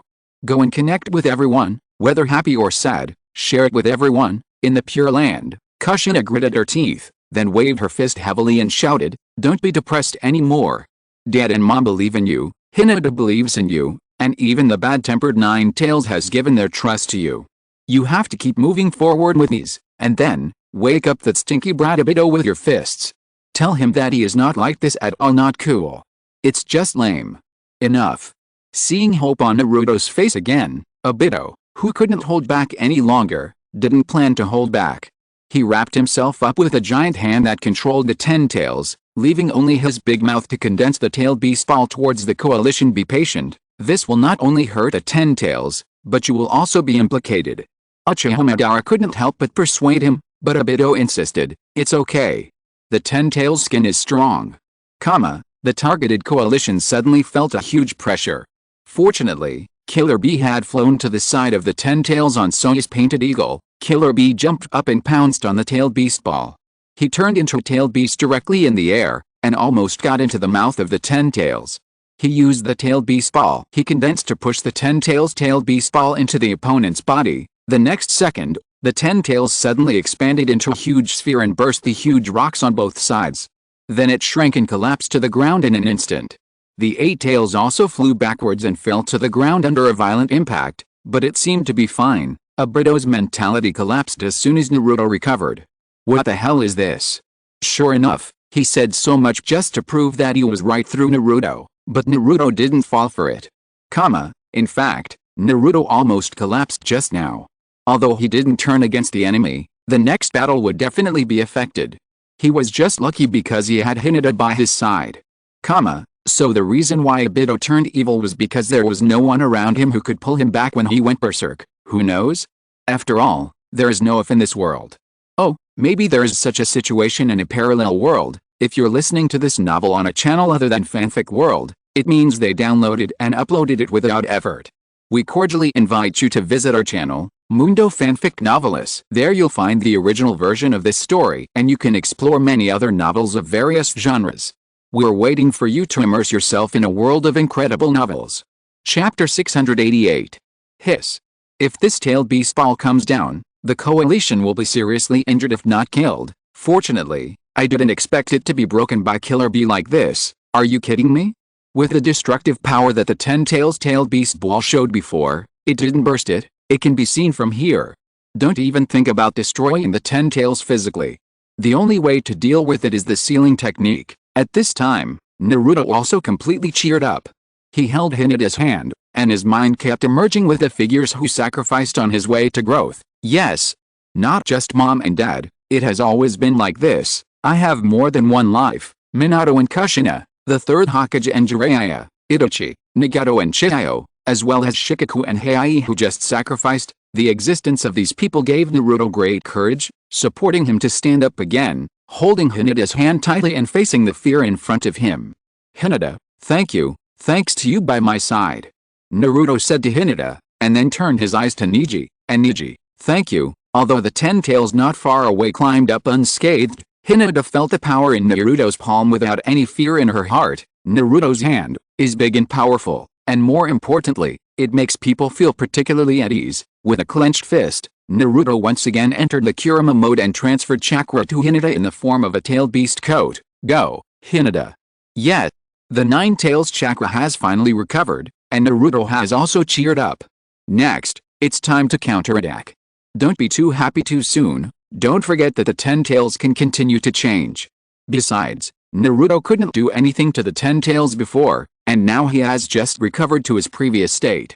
Is he really capable of dealing with the 10 tails? It's hard to tell for the time being. Where is the chance of victory? The gap in strength between the two sides is too big. Sasuke should appear later, but even with him, it feels like we are still far behind the opponent. Anyway, it must be something that only Naruto can do. If anyone can open the situation, then the identity of the child of prophecy is too worthless. Jiraiya looked at the sky and sighed with a heavy expression. For now, I can't see where the way out is. The gap is too big. Naruto followed him with his head in his hands, and said angrily, "Sexy immortal, why do you say such depressing words? No matter how strong the enemy is, no matter how difficult they are to deal with, we can't give in anyway, so we can only keep going. Sooner or later, we will see an opportunity." That's right, since it's impossible to give up, keeping an optimistic and positive attitude will give you a better chance to turn the situation around. He thought so in his heart, but Jiraiya showed a disgusted expression on his face. It's not your turn to teach me a lesson, I'm just thinking. Perseverance and perseverance are indeed important, but it's also important to have a brain that can find the enemy's flaws. Besides, don't you see how embarrassing you were on the sky? If it weren't for Hinata, the little girl, who woke you up, you would still be kneeling there in a daze. Stop talking nonsense. I was talking about you now, but you actually used me on the sky to refute you. How can you be like this? This is Kyuubi's. No, is it Naruto's chakra? The perceptive ninjas I immediately saw the source of the red-tailed beast coat, and the Kyuubi was very pleased with this. You can already skillfully transform my chakra and transmit it to others, Naruto. I have mastered the trick, please help, Kurama. Naruto was in high spirits. Seeing this, the Kyuubi secretly sighed at Shikaku's strong analytical ability, and cooperated to transmit chakra to Naruto. So, in Hinata's shocked eyes, a large amount of chakra gushed out of Naruto's body, and then he turned into 3 shadow clones and scattered, transmitting chakra to everyone by fighting with others. After a while, red flames ignited on the battlefield. This unscrupulous action caused Obito to directly control the 10 tails to attack again. Unexpectedly, the giant hand that hit the coalition was easily repelled by Hinata's 8 trigrams palm. After receiving Naruto's power, the little girl became much more powerful. Uchiha Madara smiled with interest, but Obito didn't have the leisure to explore these. He continued to control other giant hands to attack the coalition, and then was captured by the giant transformed by the ninja of the Akimichi clan, who also wore the tailed beast clothes and stopped the attack. Seeing that Choji had taken the initiative to block the enemy's attack, Shikamaru and Ino also began to act according to Shikaku's plan. What kind of trick is Naruto going to play? He actually transmitted all the chakra that the 9 tails had accumulated with great difficulty. Isn't it obvious? It must be one of Shikaku's strategies. Well, it's hard to say whether this arrangement is good or bad. Although the Nine Tails chakra has strengthened some people and given them the power to influence the Ten Tails or even fight against it, but most people, even if they are strengthened, can only play a very limited role. Alice, some people are destined to be cannon fodder. It's actually unwise to waste chakra like this, but if I stand in that kind of situation and can be treated equally like this, it's hard not to admire Naruto. Ha ha ha. I don't ask for how much I can strengthen it, as long as I can swing the sword a few more times. Since I am regarded as a companion, I can be a shield or cannon fodder. It doesn't matter. Don't assume that Naruto is wasting chakra. Let's see what the next arrangement is. Maybe he wants to maximize the power of the Nine Tails by dispersing the power. After all, if Naruto is alone, although the Nine Tails chakra can support him to fight for a long time, the output efficiency is definitely not as good as everyone working together. Time goes back to a few minutes ago. Nara Shikoku conveyed his plan to the coalition forces. When Shikamaru asked what to do if the plan didn't go well, he gave this answer: "Then you who are still alive will take over my command, Shikamaru." As soon as these words came out, Shikamaru's face changed suddenly. He immediately heard Nara Shikoku's subtext, and Yamanaka Inoichi did not hide it. In the eyes of Inoue, who couldn't believe it, he directly informed everyone that the headquarters was about to disappear. Chapter 689. As he was about to die, the usually serious Nara Shikoku could not help but laugh at his incompetence as a father. Unexpectedly, Shikamaru, who should have been immersed in pain, interrupted him without any confusion and replied, "I grew up watching my father's back," to convey his feelings for his father in a tactful way. Yamanaka Inoichi started with the Yamanaka family emblem, the flower language of Lesperdesia, and sent full blessings and praise to his crying daughter. After the two of them said their last words, Nara Shikoku also entrusted some unspeakable secrets to Shikamaru, and said their last words. Finally, no matter what, we will always be with you. Don't forget this. Shikamaru is probably the one who understands death the most among his peers. He accepted the current situation in just a few breaths. He is so strong. They also have little time to spend with their fathers, but look at the performances of Shikamaru and Boruto. Tisk tisk. Okay, after all, the times are different. It's a bit unreasonable to compare Boruto and Shikamaru. It's great that the child can grow up so well. My silly boy can't even reach half of his level, even if he is whipped with a whip. Ainou's performance is also good, but when she mentioned the flower language of the lepers, she thought of Sasuke, which felt a bit subtle. Hey, I suddenly want to see what will happen if Sasuke, Sakura, Sai, and Ainou meet now. A bunch of little brats, you are in love all day long. If you have time, you should learn more about ninjutsu.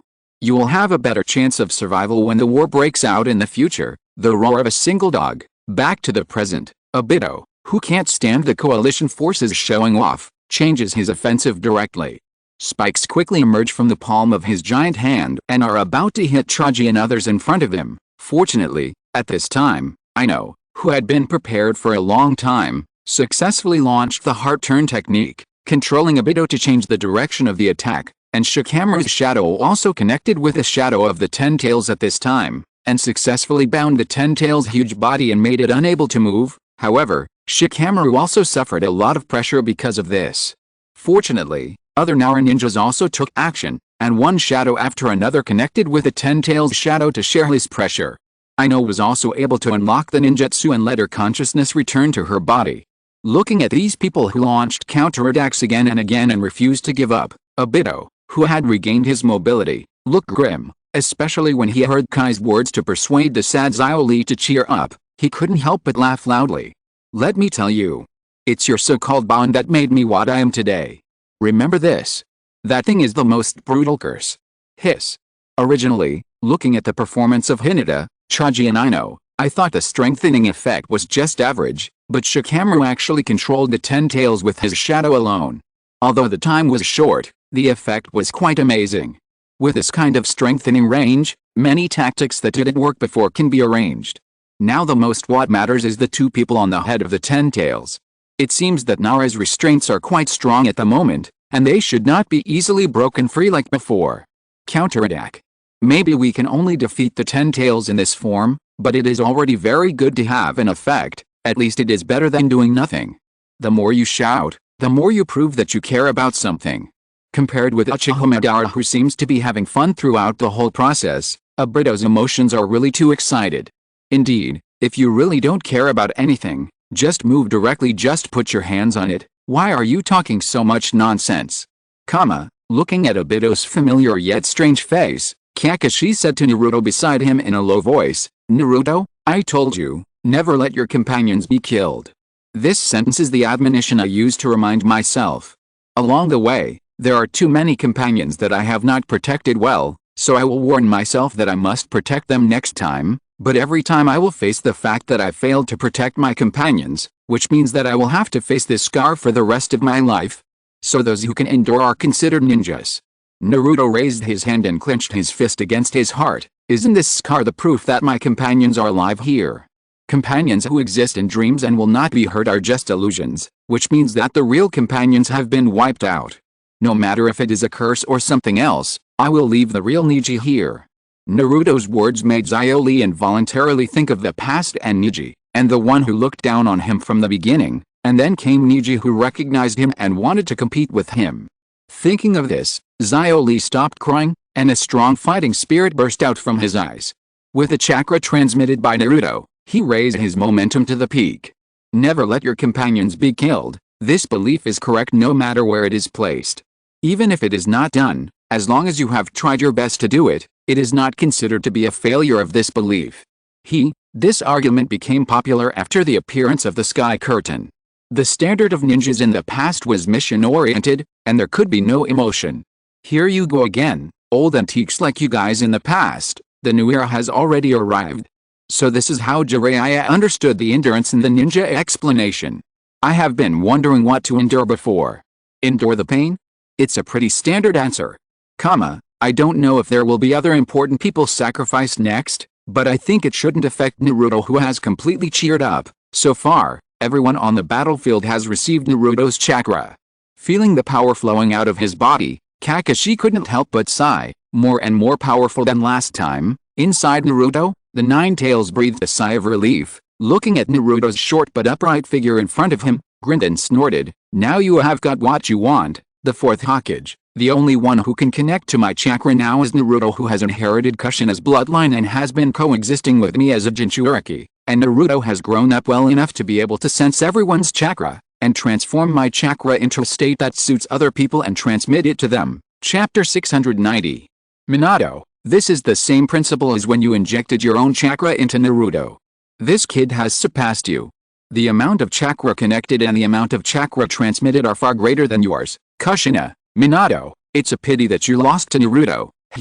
But this is the power you want Naruto to inherit. Is it difficult to transfer chakra to others? Isn't this nonsense? Even if you didn't study hard in school, you must have experienced similar situations in your ninja career. The chakra of different individuals is very different, otherwise the difficulty of combining ninjutsu would not be so great. This is why the tailed beasts are very important. Their chakra can be seamlessly connected with the Jinchuriki. Now it seems that it is because they live long enough and the perception and chakra control are far superior to ordinary people. There is another situation. Those ninjas with the ability to absorb may transform different chakras into a state that suits them and then absorb it. You mean as long as your perception and chakra control can keep up, you can master the ability to absorb ninjutsu? The premise is that you can withstand the effect of ninjutsu. For example, if a fire escape comes, you have to not be burned to death before you can absorb the chakra in it.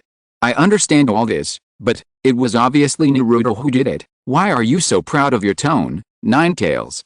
Ha. You actually used Naruto's achievements to mock his parents, as if it were Naruto's parents. It has been with Naruto since the day he was born. From this point of view, the relationship between Nine Tails and Naruto is much closer than that between him and his parents. In the belly of the god of death, Minato smiled helplessly.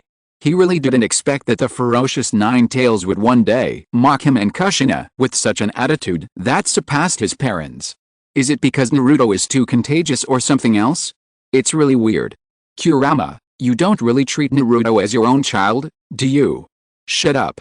In the Pure Land, Kushina's eyes widened. After decades of getting along, she had never seen the Nine Tails show such a side, but whether it was its nature or influenced by Naruto, it was impossible for it to replace her as a mother. Humph. Naruto surpassed Minato and me, and we would only feel happy and proud. You actually think we would feel regretful? From this point, it can be seen that the Nine Tails doesn't understand the relationship between parents and children at all. Seeing that Obito couldn't control the 10 tails to break free, Uchiha Madara chuckled and intervened, controlling the remaining giant hands of the 10 tails to attack the coalition forces. In response, the 8 tails tailed beast ball, the samurai's flying slash, the Hyuga's 8 trigrams empty wall palm, and the Sand Ninja's wind-style continuous decision blocked the enemy's attack. Uchiha Madara and Obito immediately changed their offensive and controlled their giant hands to hit the coalition forces, surrounding them like a cage. Facing the shock waves coming from all around, Hyuga Hayashi did not give in and roared loudly, Niji's death must not be in vain. HMPH, once you are cursed, you can only eliminate it by death. It comes from the ninja curse between the main and branch families of the Hyuga family. It's like waiting to die in a cage, a good hint. You will all be like the kid who died in vain just now. Looking at the current scene, Obito taunted the coalition forces. Just now I thought Nara had completely controlled the 10 tails, but it was no use when Uchiha Madara intervened. In fact, this is reasonable. The scattered 9 tails chakra can never compete with the 10 tails body. It can delay the attack, which is already very effective. Tisk, a group of people's enhanced attack can only repel the 10 tails giant hand. It seems that there is no damage at all. This kind of uncoordinated joint attack will be weakened by each other after it is launched. Weaker, right? It's the chakra difference I mentioned earlier. That may not be the case. After all, they are all strengthened by the 9 tails chakra.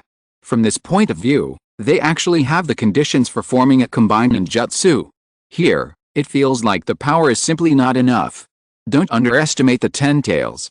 Obito really took the opportunity to strike the coalition with the words. This world does have a lot of problems, but it's not a reason to abandon everything and run away to dream. Isn't the future in a few decades going well? Obito just doesn't dare to face the reality. Don't dare to face the reality. Obito looked at the reflection in the crystal ball in his hand, and murmured expressionlessly, whatever you say. Ninjas will. Naruto roared, and released the spiral shuriken with both hands at the same time. He used himself as the arrow of the charge, and took all the people in the coalition. Through the connection of each other's chakra, he formed a giant red bird, cut off the giant hand blocking everyone in front, and flew towards Uchiha Madara and Obito. It will never disappear. Little Lee bravely stepped forward and launched a fierce sweeping kick at Uchiha Madara, while Naruto, with the help of Hinata, reconnected his dislocated left shoulder and threw the spiral shuriken in his hand towards Obito. The two's attack cut off the connection between Uchiha Madara and Obito and the 10 tails, and forced the two to distance themselves from the 10 tails under the approach of the coalition forces that followed. Encircled by the coalition forces, Naruto stood in front of the two and said seriously, I am different from you. Once I have a bond, I will never cut it off, nor will I let it be cut off. Accompanied by Naruto's sonorous speech, Sasuke wearing a black cloak appeared on the sky. Look, this red bird is the manifestation of chakra resonance. Sure enough, it increases the output by spreading the chakra. With so many people acting together, the speed is so fast that Uchiha Madara and Obito can't react. Okay. This will unlock their control over the 10 tails, right? Next. Oh, hell, we still don't know how to fight next, right? After all, even without the 10 tails, judging from the abilities that Uchiha Madara has shown so far, the coalition forces feel like they were evenly matched or even slightly inferior. Chapter 691. At least it's better than not seeing any hope. Oh, Sasuke finally appears. After Naruto's words, Sasuke appears. Well, the meaning is too obvious. The screen stretches, and Orochimaru, Sujetsu, and Jugo, who are also wearing cloaks, also appear. The four of them stand in front of the damaged temple with the Uzumaki clan's emblem. As Orochimaru sighs, Sasuke takes the lead and walks into the temple. Looking at the evil ghost masks hanging on the wall, he asks, which one is it? Orochimaru takes a step forward, takes off one of the masks after a careful inspection, and turns to the few people in the gloomy atmosphere that Sujetsu feels a little uncomfortable, saying, let's go to the place where all the secrets are sleeping. The four of them leave the temple and continue to set off. After a while, they arrive in a village. Sasuke suddenly he jumped up from the street, and after a few jumps, he landed on a high water tower. With complicated eyes, He looked at the Hokage rock on the mountain wall not far away and everything in his field of vision. This place has also changed a lot. Suai was puzzled by Sasuke's sudden action, but Orochimaru knew how Sasuke felt at the moment. It's the same as before I planned to destroy Konoha. In Suayu's question, Orochimaru explained, even if he and the village have changed, this is his hometown after all. He needs some time to immerse himself in sentimentality and reconfirm his determination by recalling the past. Suayu immediately understood, and then looked at Orochimaru, testing him with the matter of destroying Konoha. After all, Konoha's combat power has all gone to the front line to participate in the war, and no one in the village can stop them, and Orochimaru was unprecedentedly gentle when he heard this question. After giving an ambiguous answer, he specifically pointed out that they are no longer snakes. Hey! Why is Orochimaru here? How did these people get together? What happened after Sasuke defeated Kabuto? Where are they now? The Uzumaki clan's emblem, a ruin. Tisk, can't you be more clear? What a place where all secrets lie dormant. It's really weird. Hey. These people actually ran to Konoha. They sneaked in quietly, which is not surprising at all. With Orochimaru here, and Konoha's main fighting force must be on the front line, there's no need to make a fuss about this. Confirm your determination. Oh, the one who destroyed Konoha. After all, he just met Itachi not long ago. After knowing what he did, Sasuke may have changed his mind at this time. It's not clear whether Sasuke has changed, but Orochimaru has definitely changed. He looks a bit like the future. Indeed, he looks quite friendly. Sasuke, who had just finished investigating an Uchiha ruin and was now staying in a small town, looked at the amiable Orochimaru on the sky with a strange expression. This kind of atmosphere, among the four people, Sasuke seems to be the main one. Orochimaru licked his tongue and said to himself curiously, what was I thinking at that time? Was it because I had just been resurrected and was lurking before my power was restored? The scene changed, and the four people appeared in the ruins of the Uchiha Nanga shrine.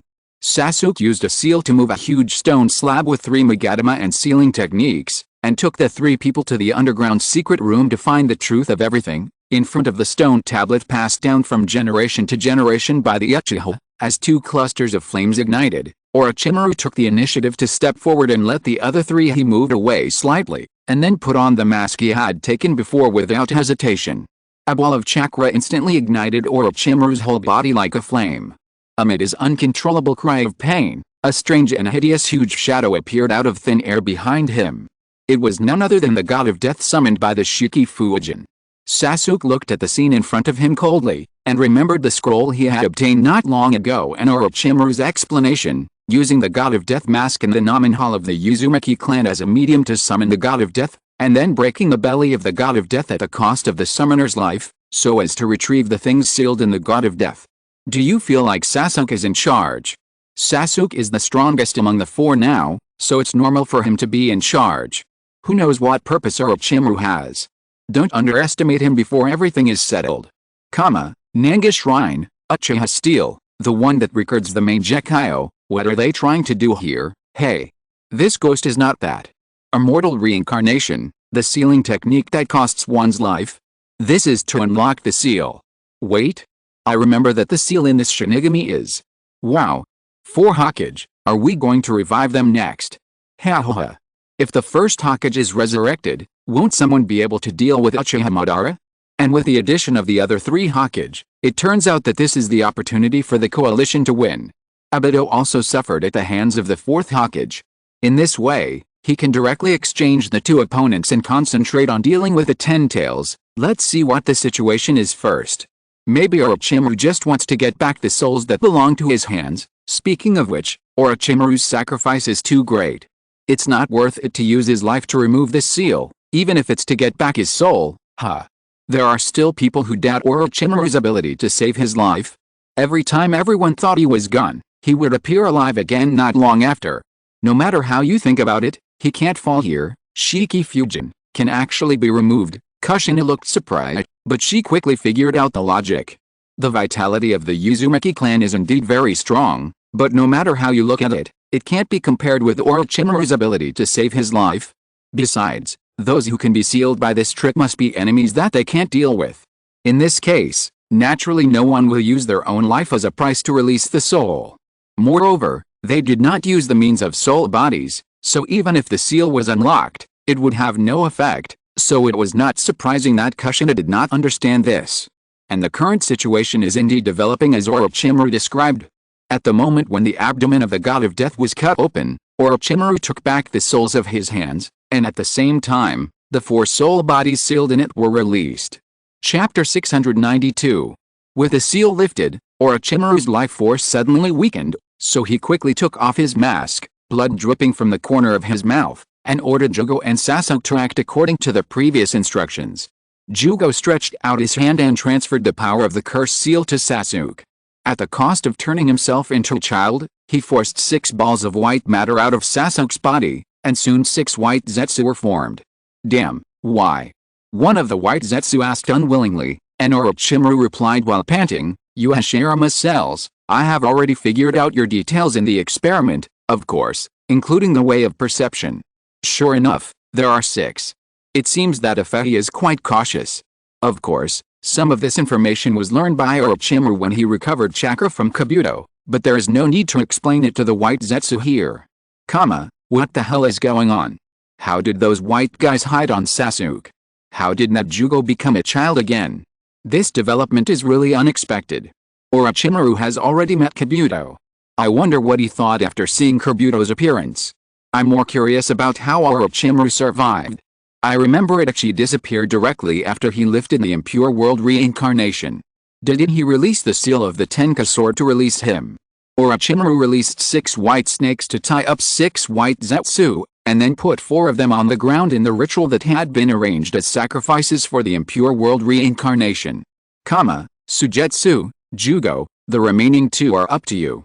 Orochimaru ordered. Jugo held down a white Zetsu and sucked it dry to restore its original size, while Sujetsu opened the mouth of the last white Zetsu and waited for Orochimaru's action. Impure world reincarnation technique. Orochimaru shouted softly, and 4 souls fell into the bodies of 4 white Zetsu. As they screamed, countless dust gathered on them to create a brand new appearance. And Orochimaru also shed his skin into a white phosphorus snake at the moment of the impure world reincarnation technique, exempted from the cost of death and drilled into the body of the last white Zetsu. In a few breaths, he completely replaced the white Zetsu with his own image, and then looked at the 4 upright figures in front of him with eager eyes. The people who know everything, the Hokage of all generations. Well, it turns out that the impure world reincarnation requires sacrifices. It's just one more condition. The least valuable thing in this world is human life, especially for people like Orochimaru who have a weak sense of life. Did Jugo suck that white guy dry and become an adult again? I remember Kabuto seemed to say that this curse seal is actually a sage transformation. Could it be that Naruto also has this ability? As expected of Orochimaru, he can just change his body without paying you pay the price. Damn. Changing the body is easier than changing a pair of underwear, how scary. Nothing else matters now, the exciting moment is coming. 4 Hokage were resurrected at the same time. I never thought that such a scene would appear. All the previous Hokage actually stood together. I just want to ask, how can we lose the next war? Don't be too sure, the impure world Uchiha Madara might be stronger than when he was alive. After all, he didn't have the Samsara Eye when he fought the first Hokage. What about the 10 Tails? It's easier to deal with if no one is controlling him. Hashirama Senju, he was dragged back to the real world again, so Tobirama, I'm not saying anything bad about you. Tobirama Senju, brother, shut up. Hiruzen Sarutobi, I didn't expect that even I would be resurrected in this state, but if my old bones can play a role in the war situation, it's fine, but does Orochimaru really have no conspiracy? Minato, in addition to the chakra left in Naruto's body, there is actually a chance to meet his son, but it's a pity that it only happened on the sky, and now there shouldn't be anyone. Will Orochimaru-san unseal me for research purposes? Is that the first Hokage, Hashirama himself, known as the God of Ninjas? As Sujetsu exclaimed in disbelief, the 4 Hokage regained consciousness, and then the second Hokage, Senju Tobirama, understood the current situation at a glance, and said in a bad tone, "Is it the ninja named Orochimaru again?" The first generation, who did not react, subconsciously asked about the situation, and Sarutobi Hiruzen took over and expressed his guess. The Shiki Fujin technique that sealed us may have been unsealed, And then the impure world reincarnation was performed.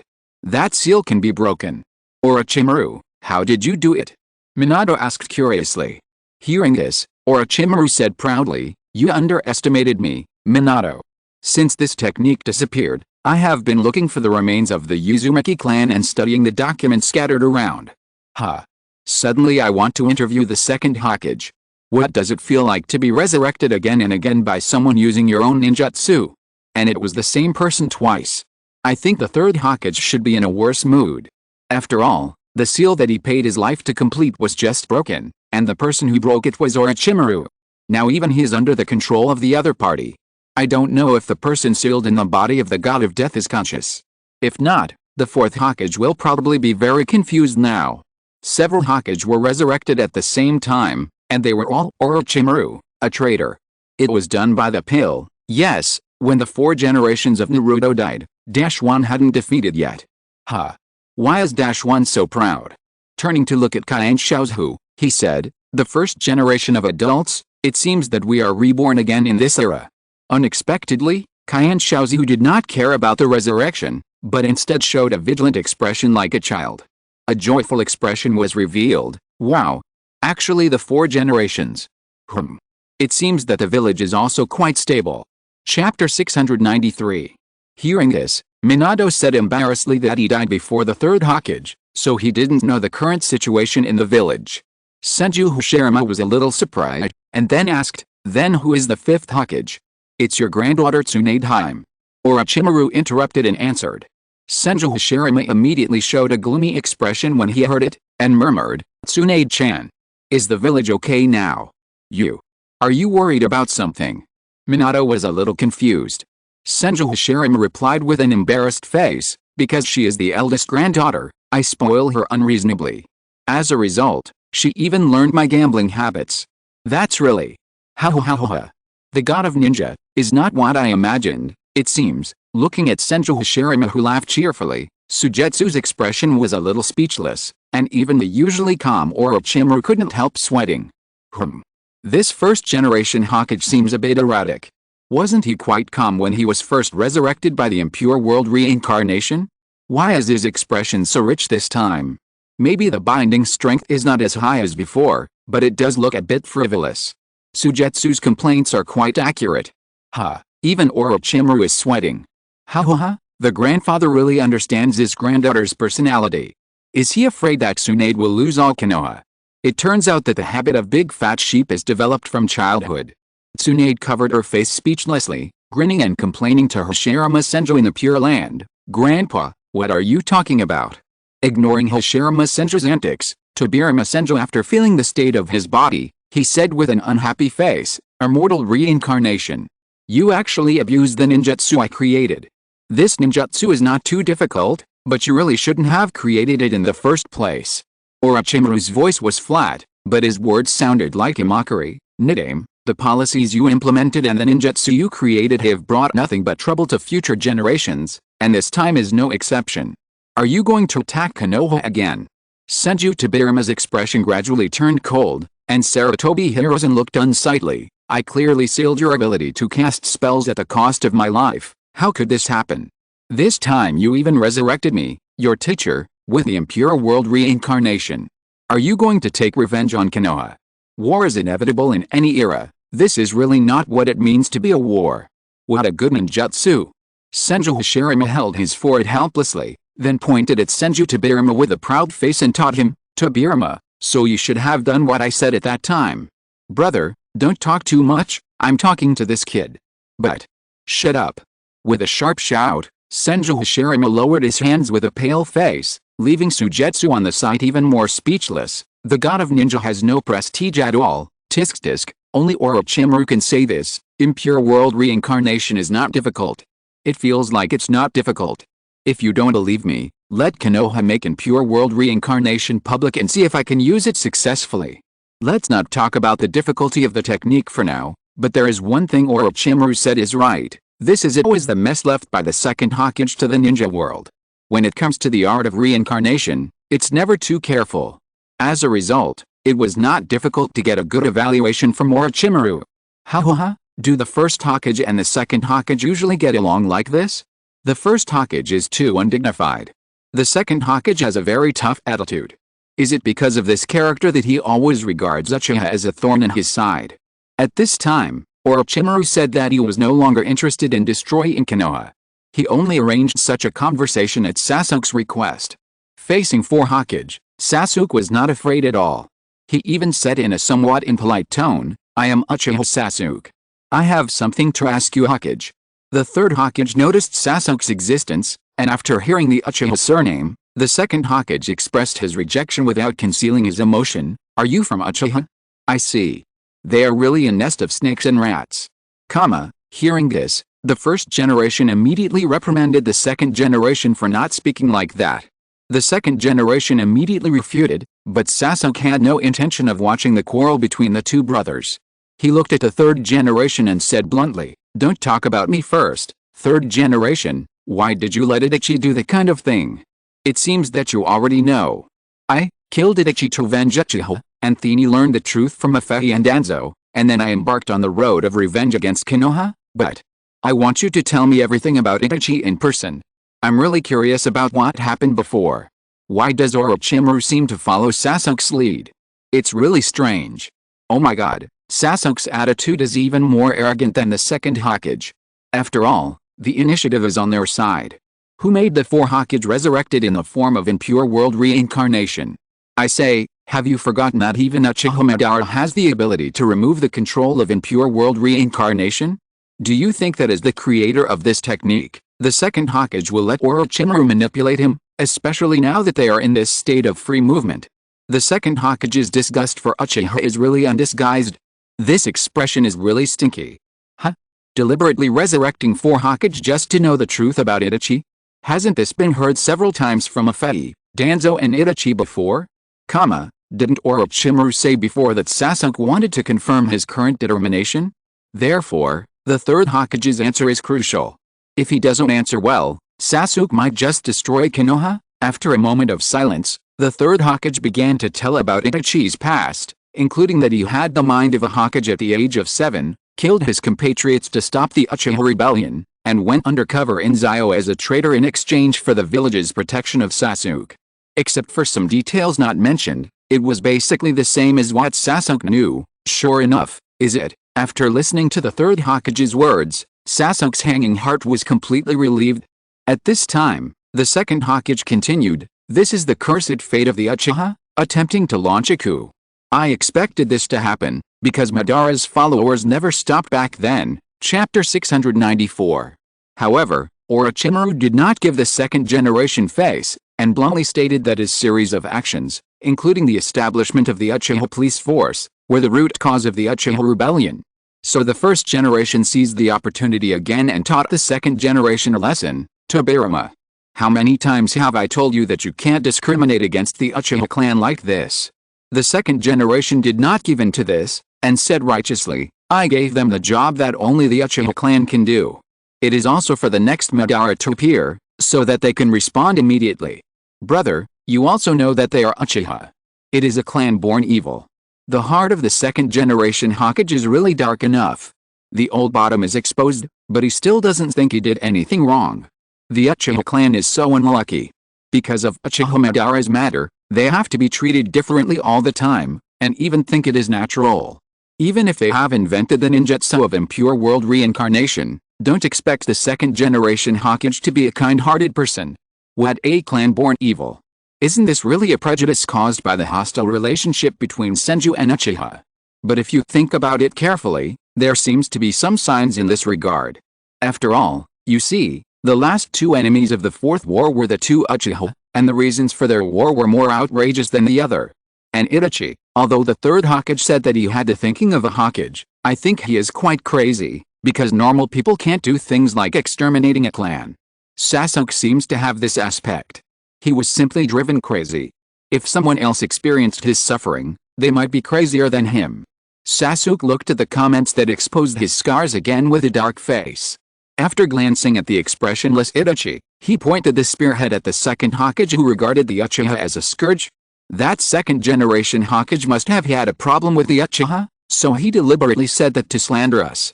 How ridiculous. Ridiculous. Itachi didn't reply, but pursed his lips, thinking about the extreme personalities of those clansmen who had opened the Sharingan, thinking about his own actions, and thinking about the performance of Uchiha Madara and Obito.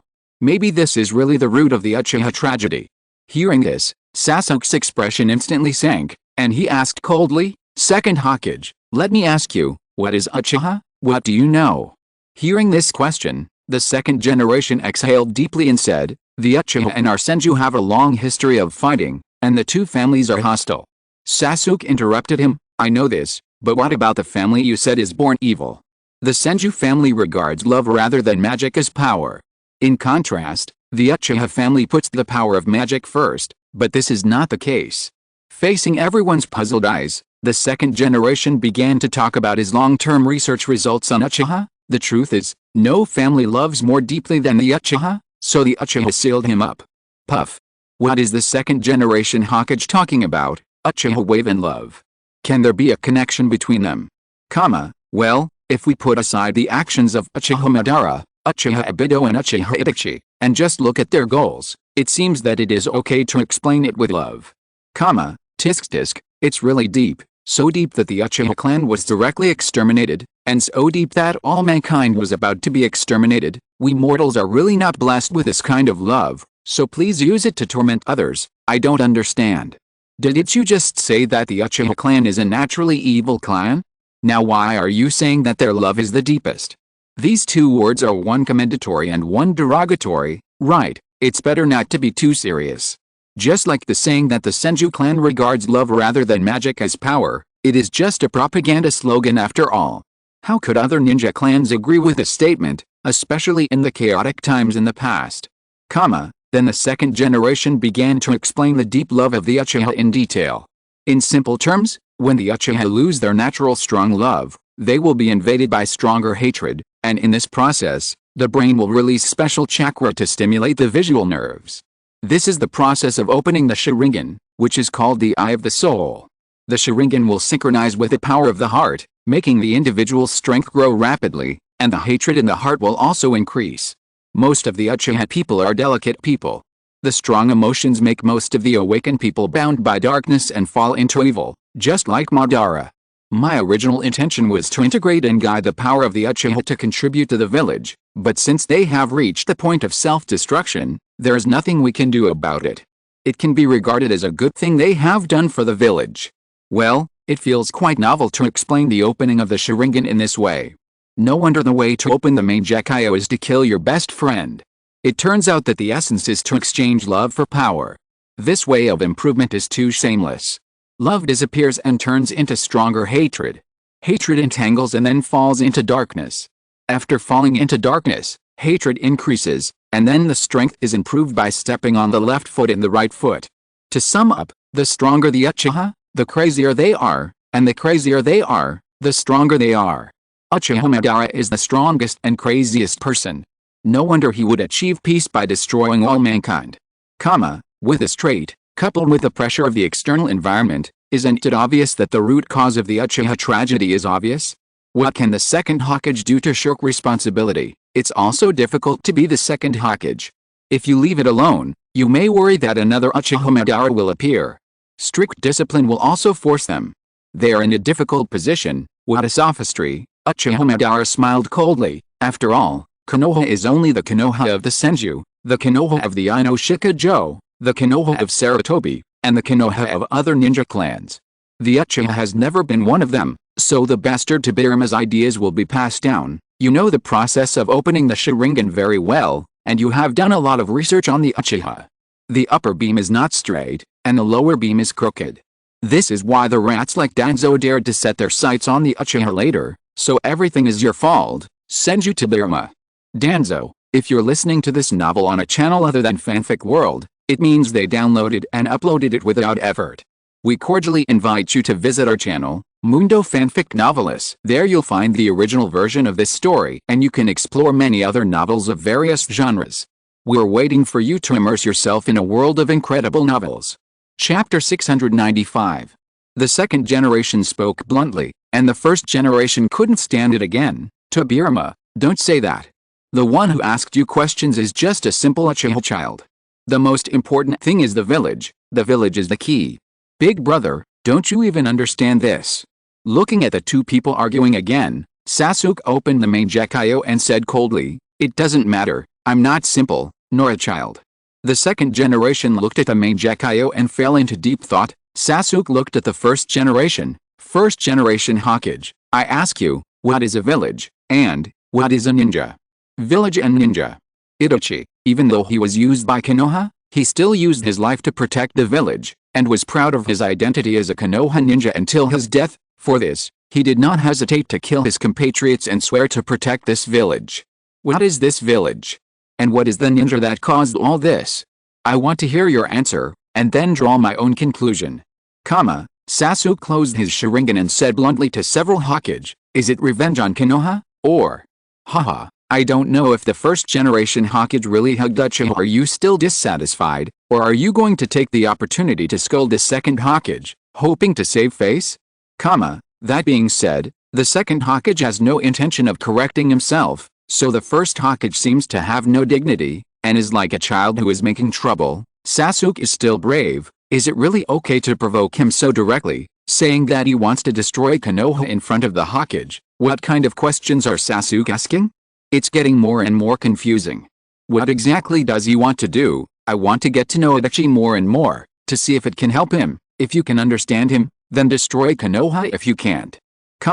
As soon as these words came out, the second generation, who kept his arms around his chest, moved his fingers, and instantly burst out with a strong killing intent, which almost turned into tangible momentum and pressed on Sasuke and the others. Revenge for Konoha. Born evil Uchiha brat, I will do it myself. Sasuke's face changed slightly, and he took a defensive posture as if facing a great enemy. Fortunately, at this time, the first generation turned his head and glared at the second generation, and suppressed the second generation's killing intent with a stronger momentum. The ground and the wall couldn't even withstand the pressure and produced large cracks. Jugo's face changed drastically and he stood in front of Sasuke. Suigetsu was so scared that he almost melted into a pool of water. Orochimaru also made a seal and was ready to intervene at any time. However, the Senju brothers in the confrontation ignored their reactions. Under the stern command of the first generation, the second generation put down his fingers and restrained his momentum. I know, don't burst chakra like that, big brother. The second generation Hokage was stimulated. There is no way. Sasuke is so arrogant, it feels unreasonable not to teach him a lesson. Hiss. Is the second generation Hokage so strong? Just relying on his momentum makes Sasuke and others so nervous. There is no simple ninja who can survive from the Warring States period, let alone those who sit on the position of Hokage and develop forbidden techniques such as impure world reincarnation. Wow. The first generation Hokage is even more exaggerated. Because of that antics just now, I almost forgot his name, the god of ninja. Wow.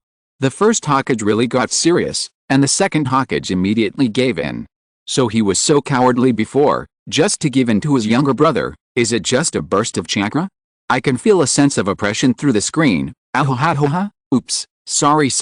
The first Hokage laughed heartily to ease the atmosphere, and then faced the frightened eyes of the people around him and exclaimed, but by the way, Sasuke, you have a good brother, a better ninja than me.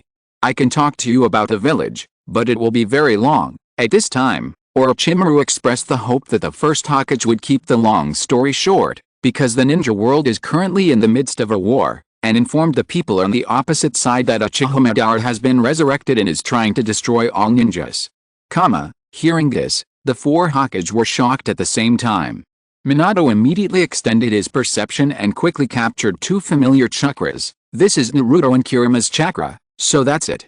You succeeded, Naruto. And they are fighting side by side at this moment. At the 2 o'clock direction, I sensed a strong chakra. The second generation Hokage, who also sensed the situation, stepped forward and walked towards the wall. After a more careful distinction, he came to the conclusion, it seems that he is not lying. He can indeed sense Madara's chakra. So the third generation Hokage said that he would rush to the battlefield immediately, but Orochimaru was unmoved and insisted on completing this time-first dialogue, and said frankly that if Sasuke is not satisfied, he might manipulate several people to attack Konoha. When he is serious, he is really serious, and when he is not serious, He is really not serious. The contrast is really big.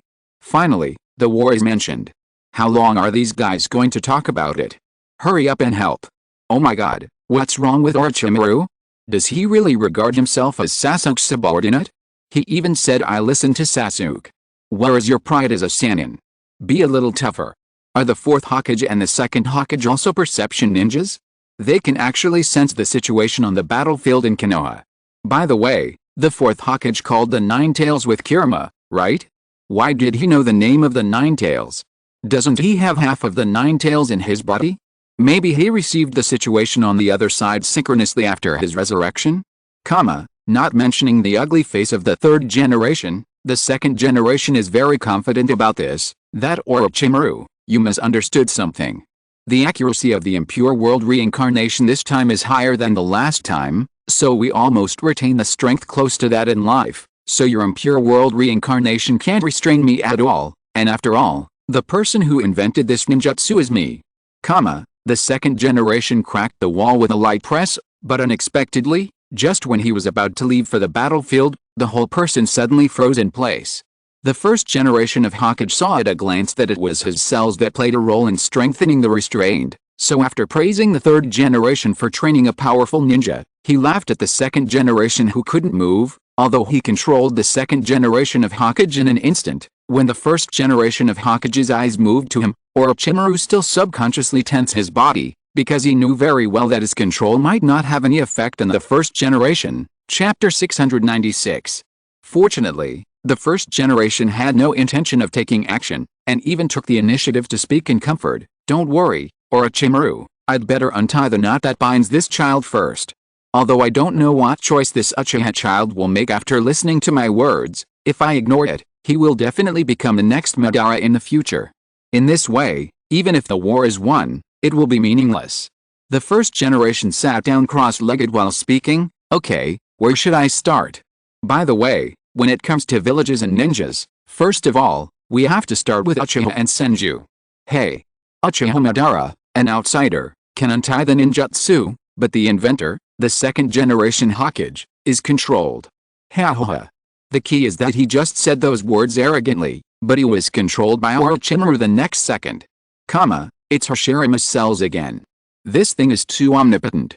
It seems that no matter what happens, it will be involved. The first generation Hokage is still powerful. Orochimaru knew that he couldn't control it before he made a move. Come on, the thing that strengthens control is called Hashirama's cells. The first generation Hokage is called Senju Hashirama. Use his cells to control him? What are you thinking? Ha. You didn't expect it, Tobirama. You were actually tricked by the monkey's disciple. Senju Hashirama laughed. For him, it was a happy thing to see his second brother, who is always serious, suffer a setback. Senju Tobirama kept his unshakable posture and snorted coldly. In his heart, he wrote down Senju Hashirama, Sarutobi Hiruzen and Orochimaru in his little notebook. Don't let me seize the opportunity. The scene changes to a battle that everyone knows about. The first Hokage, holding a giant sword, and Uchiha Madara, holding an Uchiha fan and sickle, engage in a life and death battle under the moon. The Nine Tails, controlled by the power of the pupil, launched an unstoppable attack under the manipulation of Uchiha Madara, but was firmly bound by the wooden dragon released by the first generation. He had no choice but to spit out the tailed beast ball to smash the wooden dragon and hit the first generation. Unexpectedly, the first generation directly transformed into a huge wooden man of the same size as the Nine Tails, not only blocking the attack with one hand, but also holding the tailed beast ball and hitting it back. In this regard, Uchiha Madara naturally would not let the first generation attack. He took the attack with the double swords of Susanoo. The detonated tailed beast ball exploded and flattened everything within a few kilometers. The only ones left were Uchiha Madara, who used the powerful Susanoo, and the first Hokage who used the ranking technique. So the two sides started fighting again. Uchiha Madara controlled the Nine Tails to chop down the giant sword. The first generation transformed into two giant hands and took the slash with a bare-handed defense. Then he continued with the bag technique. Several giant hands rose from the surrounding area to grab the Nine Tails, but were instantly disintegrated by Uchiha Madara's fierce horizontal slash, and several surrounding low mountains were also cut in half. The battle between the first Hokage and Uchiha Madara, could it be? Oh. The final battle, right? It starts from here. Tisk tisk, although I already knew it before, how did the first Hokage win with a lineup like Uchiha Madara and the Ninetales? Damn. He can easily control the Ninetales by just conjuring a wooden dragon. It's easier than catching a puppy. As expected of the god of ninja, this kind of attack can be done with a clap of your hands. Hey. What did I see? The first Hokage conjured a giant, then grabbed the tailed beast ball and hit it back. Let's not talk about this huge wooden man that can rival the size of the tailed beasts. After all, the third Hokage also has a similar stone man technique, but it's too exaggerated to grab the tailed beast ball with bare hands. That thing is the ultimate move of the tailed beast, not a ball that can be held in the hand.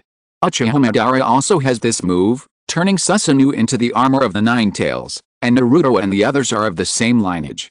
Well, in chronological order, Naruto and Sasuke are the imitators.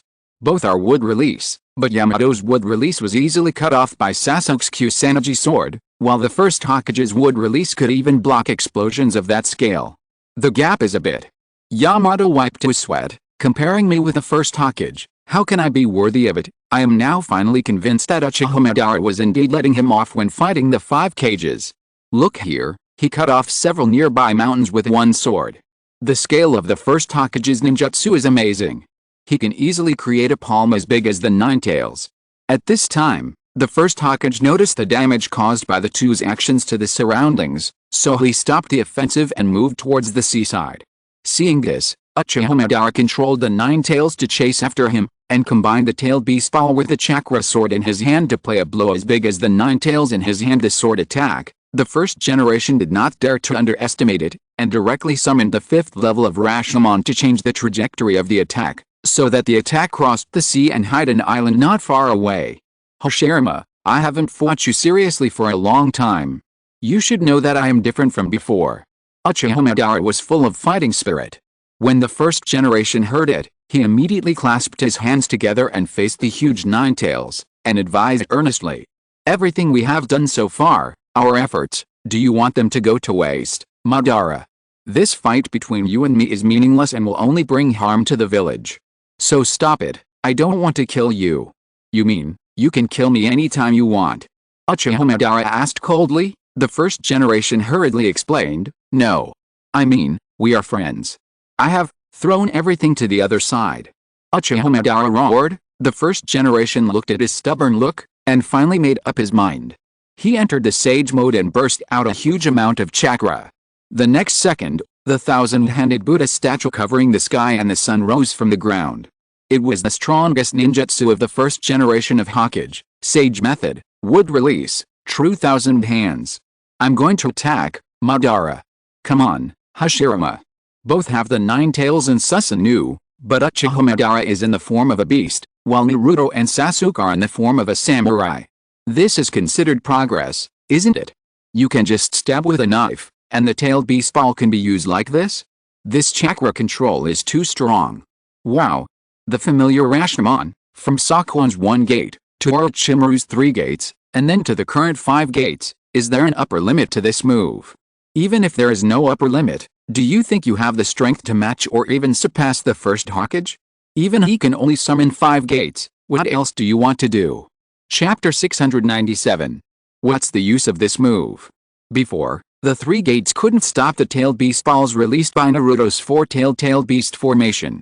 Now there are only 2 more gates, and they definitely can't handle the attacks released by the perfect Ninetales. Why are you in such a hurry? Look, it's just to change the trajectory of the attack. Why do their attacks seem so random, but the power is so ridiculous? The first Hokage is not very good at talking. At this time, he actually said to Uchiha Madara, I won't kill you. With Uchiha Madara's personality, it would be strange if you would give up, throw something to the other side. What is Uchiha Madara talking about? Wow. The first Hokage can also use Senjutsu, hiss. He was already strong enough, and now he has been strengthened by Senjutsu. How strong can he be? Shit. What the hell is this? My god, this 1,000-armed Buddha statue, the Ninetail is not even 1/10 the size of it. This is comparable to the size of the 10-tail. A move like this can be performed by human power, the god of ninja. No. I think it may be bigger than the 10-tail, because the Ninetail is now a complete form. not just half like during the Fourth War.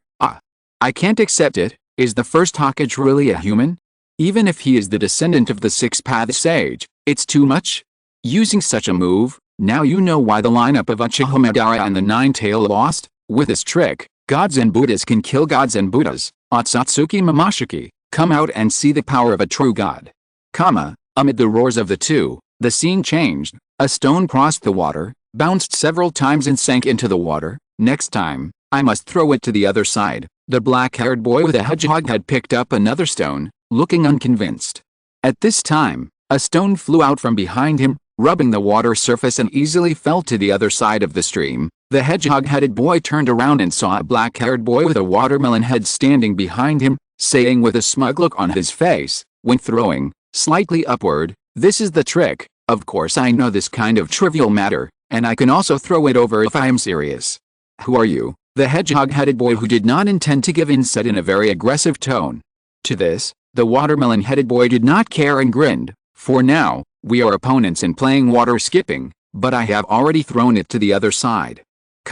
This is the first time I met Madara," the voice of the first generation narrated, revealing the identities of the two boys, the boy Uchiha Madara, who couldn't pee because someone was standing behind him, and the boy Senju Hashirama, who was sincere but extremely mean, met each other in this ordinary game of skipping stones under the guidance of fate, hiding their surnames from each other. Why did it end here? Where is the rest? Damn. When is this memory from? This hedgehog-headed boy, although his expression is a little different, is undoubtedly Uchiha Madara, so this watermelon-headed boy is the first Hokage. This is really, I can't tell at all, memories of childhood. Did the chat with Sasuke start from this place? Then when did it start? Calm down, calm down.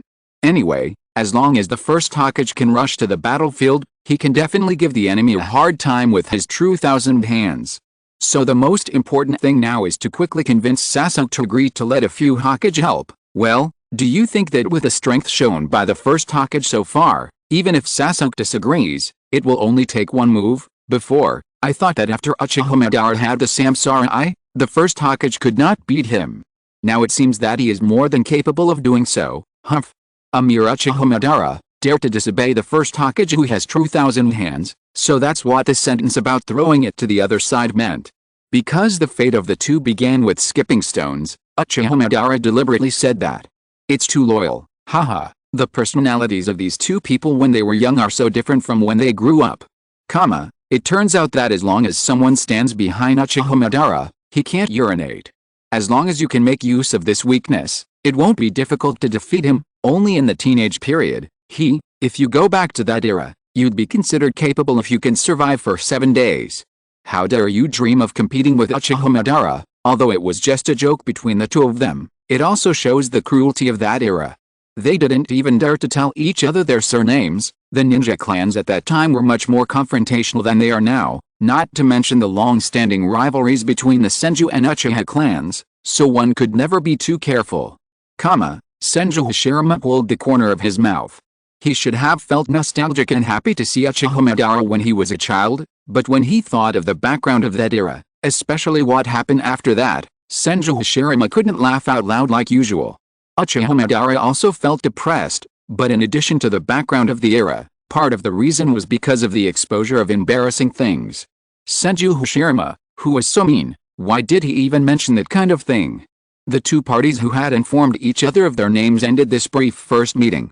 Senju Hashirama returned to the gathering place of the Senju clan with inexplicable excitement. However, under the continuous war, this mood did not last long until the day when his younger brother Senju Kama died. Looking at the coffins buried in this oil and listening to his father Senju Fukama's cold words about war, Hashirama couldn't hide his anger and gritted his teeth and shouted, "Kama is only 7 years old.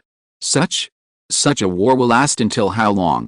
Until all enemies are eliminated. Creating a world without war will require a difficult process," Senju Butsukin responded coldly. Upon hearing this, Hashirama's face was gloomy and he asked, "Even if it means sacrificing children?" Senju Butsukin glared, punched Hashirama in the face and cursed, "You are not allowed to insult Koirama.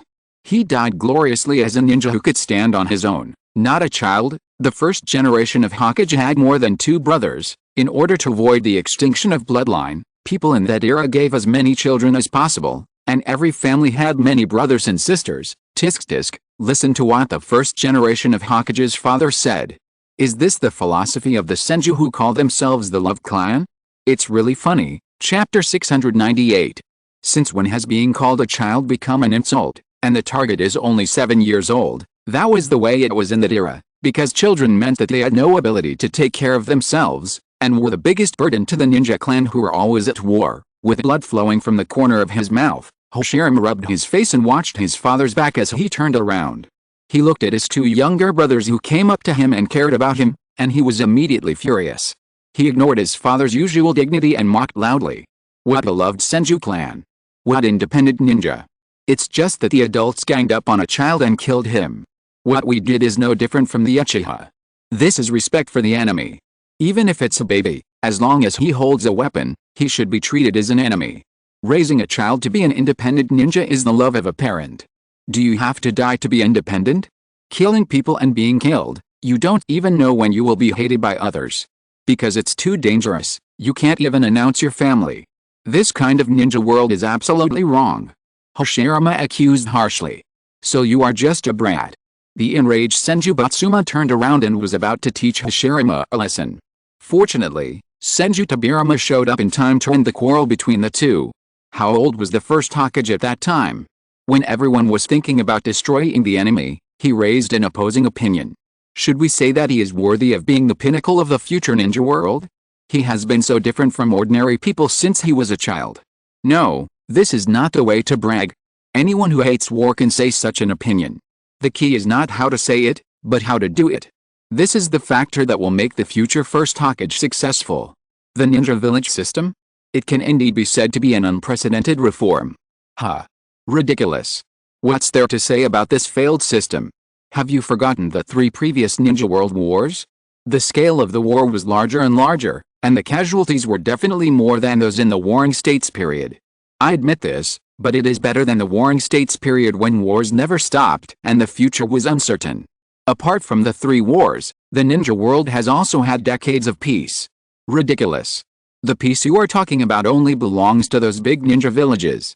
For us small ninja villages, we are thankful that we can recover a little bit in the past few decades of licking our wounds, and even this is much better than those ninja villages that have completely disappeared, because at least we are still alive. Stop talking, stop talking. Besides, it feels like Nagato's Shinra Tensei is about to hide us. After that, the 3 brothers gathered together, and Tobirama also expressed his thoughts at this time. The adults are all idiots. If you want to end the war, why not make an agreement with the enemy and stop the war? But in this case, those brothers who were killed, our companions died in vain. Senju Itama did not agree with his idea. Tobirama frowned and continued, you will die if you say that. You and the adults are too impulsive. In the future, ninjas only need to suppress their emotions, formulate strict rules and abide by them, and avoid unnecessary fights. A truly reasonable agreement, mutual alliance, will it work? Hashirama murmured, and Tobirama's idea planted a seed of change in his heart. Time continues to move forward, and scenes of corpses flash across the sky, accompanied by the voice of the first generation, revealing the cruelty of the war in that era. In the Warring States period, the average life expectancy of ninjas and civilians was around 30 years old, and the reason for such a low average is that too many young children died. Senju Itama died under the attack of Uchiha, bringing endless pain to Hashirama. It turns out that the rule that ninjas must suppress their emotions was proposed by the second Hokage. This is the source of all evil. As expected of the second Hokage, although the ninjas of the Warring States period were ruthless to their enemies, at least their feelings for their own kind were normal. Once this rule was introduced, even the feelings between the same people had to give way to the mission. Although it greatly improved the completion rate of the mission, it also caused many tragedies. No wonder Orochimaru said that the second Hokage left a mess for the ninja world. It is undeniable that the second Hokage's ideas were flawed, but compared with the universal values at the time, it was an improvement. As long as you abandon your emotions, you will not breed hatred because of the death of your clan members. In a sense, it is also a way to suppress war. Even the children of the great ninja clan like Senju died at any time. They have a deeper understanding of the cruelty of that era. Who would have thought that Senju and Uchiha, both descendants of the Six-Path Sage, were the descendants of the ninja world, the 2 most serious ninja clans in the world? Still the small river, Hashirama sat alone on the river bank, quietly watching the river flow. At this time, Madara came from behind Hashirama and saw that he was in a low mood. Madara insisted that he was angry to death by Hashirama's attitude. After continuous questioning, he got the following answer: "My brother is dead. I came here because looking at the river, the sadness in my heart seemed to be washed away." Hashirama wiped his tears and turned his head to look at Madara. "Your name is Madara, right? I guess you may have the same feeling. Do you have brothers and sisters?" "There are 5 children in my family. It used to be." Madara leaned over to pick up a stone, and walked to the riverside under Hashirama's empathetic eyes. "We are ninjas, and we don't know when we will die. If there is any way to prevent both sides from dying, it is to be open-hearted and honest with the enemy and become sworn brothers. But this is impossible, because human hearts are unpredictable. No one can see through the hearts of others, so we can never really understand others," Madara said, throwing the stone in his hand towards the river. Hearing this, Hashirama's expression was deep. "Be honest with each other, is it really impossible? Who knows, but I often think about it here, hoping to find a way." The stone flew to the other side, and Madara said meaningfully, "This time I seem to have finally found the right direction. Not only you, I also threw it over." It should have been a very sad atmosphere, but it was made into this kind of neither good nor bad by the actions of the first generation of Hokage. To be honest, the character of the young Uchiha Madara is quite good, and he can resist beating him up. Are there 5 brothers on Uchiha Madara's side? Chapter 699. Why? Are you curious about who his brothers are? Unfortunately, apart from Uchiha Izuna, who is relatively famous, I have never heard of the others. No, I am curious about how they can advance to the eternal Mangekyo if all 5 of them have Mangekyo. They cannot pair up. Damn. Are you obsessive? Why do you care about this kind of thing? Uchiha Madara's method of stopping the war is quite radical. Why did he go from hostile relations to the level of being honest with each other all of a sudden? What is the process in between? It is because he has always held this idea of solving the problem once and for all that he would you come up with a crazy plan like infinite Tsukuyomi. You haven't done it yet, don't jump to the conclusion that it can't be done. Learn from Naruto. Didn't he open up to the tailed beasts even when no one was optimistic about him? Let me say here, getting along with the tailed beasts may be much easier than getting along with humans. After all, humans are the most complicated creatures in the world, and it is impossible for them to be honest with each other under normal circumstances. There is actually another silly kid who wants to change this war-torn era besides me. In addition to being surprised, I think that Madara is a revelation from God. Since then, we have met often, without telling each other our surnames, and have been learning ninja skills and discussing topics about the future, accompanied by the voice of the first generation. The scenes of the 2 boys interacting and learning from each other flash one after another. Overall, Madara's strength is slightly inferior, but he has made up for this gap with his varied means. As for the discussion about the future, the 2 who could not see the way forward for the time being were not discouraged, because they both knew that they had to gain enough strength to be qualified to decide the future. They had to overcome each other's weaknesses in the process of growing up, such as not being able to pee when someone stood behind them and being depressed at any time. It is both lucky and unfortunate to meet such an opponent. They are destined to be entangled for a lifetime. The most important thing is to be evenly matched. If one side can crush the other, perhaps those things in the future will not happen. Even each other's weaknesses are so abstract. Think about the first generation of Hokage who is still prone to depression after growing up. Maybe the grown-up Uchiha Madara still can't accept that someone can stand behind him. On this day, the 2 had a rock climbing competition. After the competition, the 2 sat on the edge of the cliff and looked at the forest below. While chatting, they suddenly compared their eyesight, so that Madara almost let slip and exposed his Sharingan. Although Madara fooled the situation at the first time, this incident still brought back his sad past. Madara could not forgive himself for not taking good care of his brother. Hashirama felt the same way and asked, "Are all your brothers gone?" "No, there is another brother." Madara clenched his fists and said firmly, "No matter what happens, I will protect this brother." Hearing this, Hashirama smiled lightly, then suddenly raised his hands and said excitedly, "It's decided, let's build a village that belongs to us here. In this village, children don't have to fight each other, and build a school, train them, let them grow up and become stronger, Everyone can choose tasks according to their personal abilities, and the task levels must be reasonably distinguished. In this village, there is no need to send children to the battlefield to fight for their lives. How, you are the only one who would say such stupid things. Madara subconsciously mocked, but Hashirama didn't care and asked, what do you think?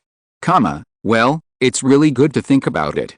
If I build such a village, I can protect my brother in this place where I can see everything. Madara said with his heart.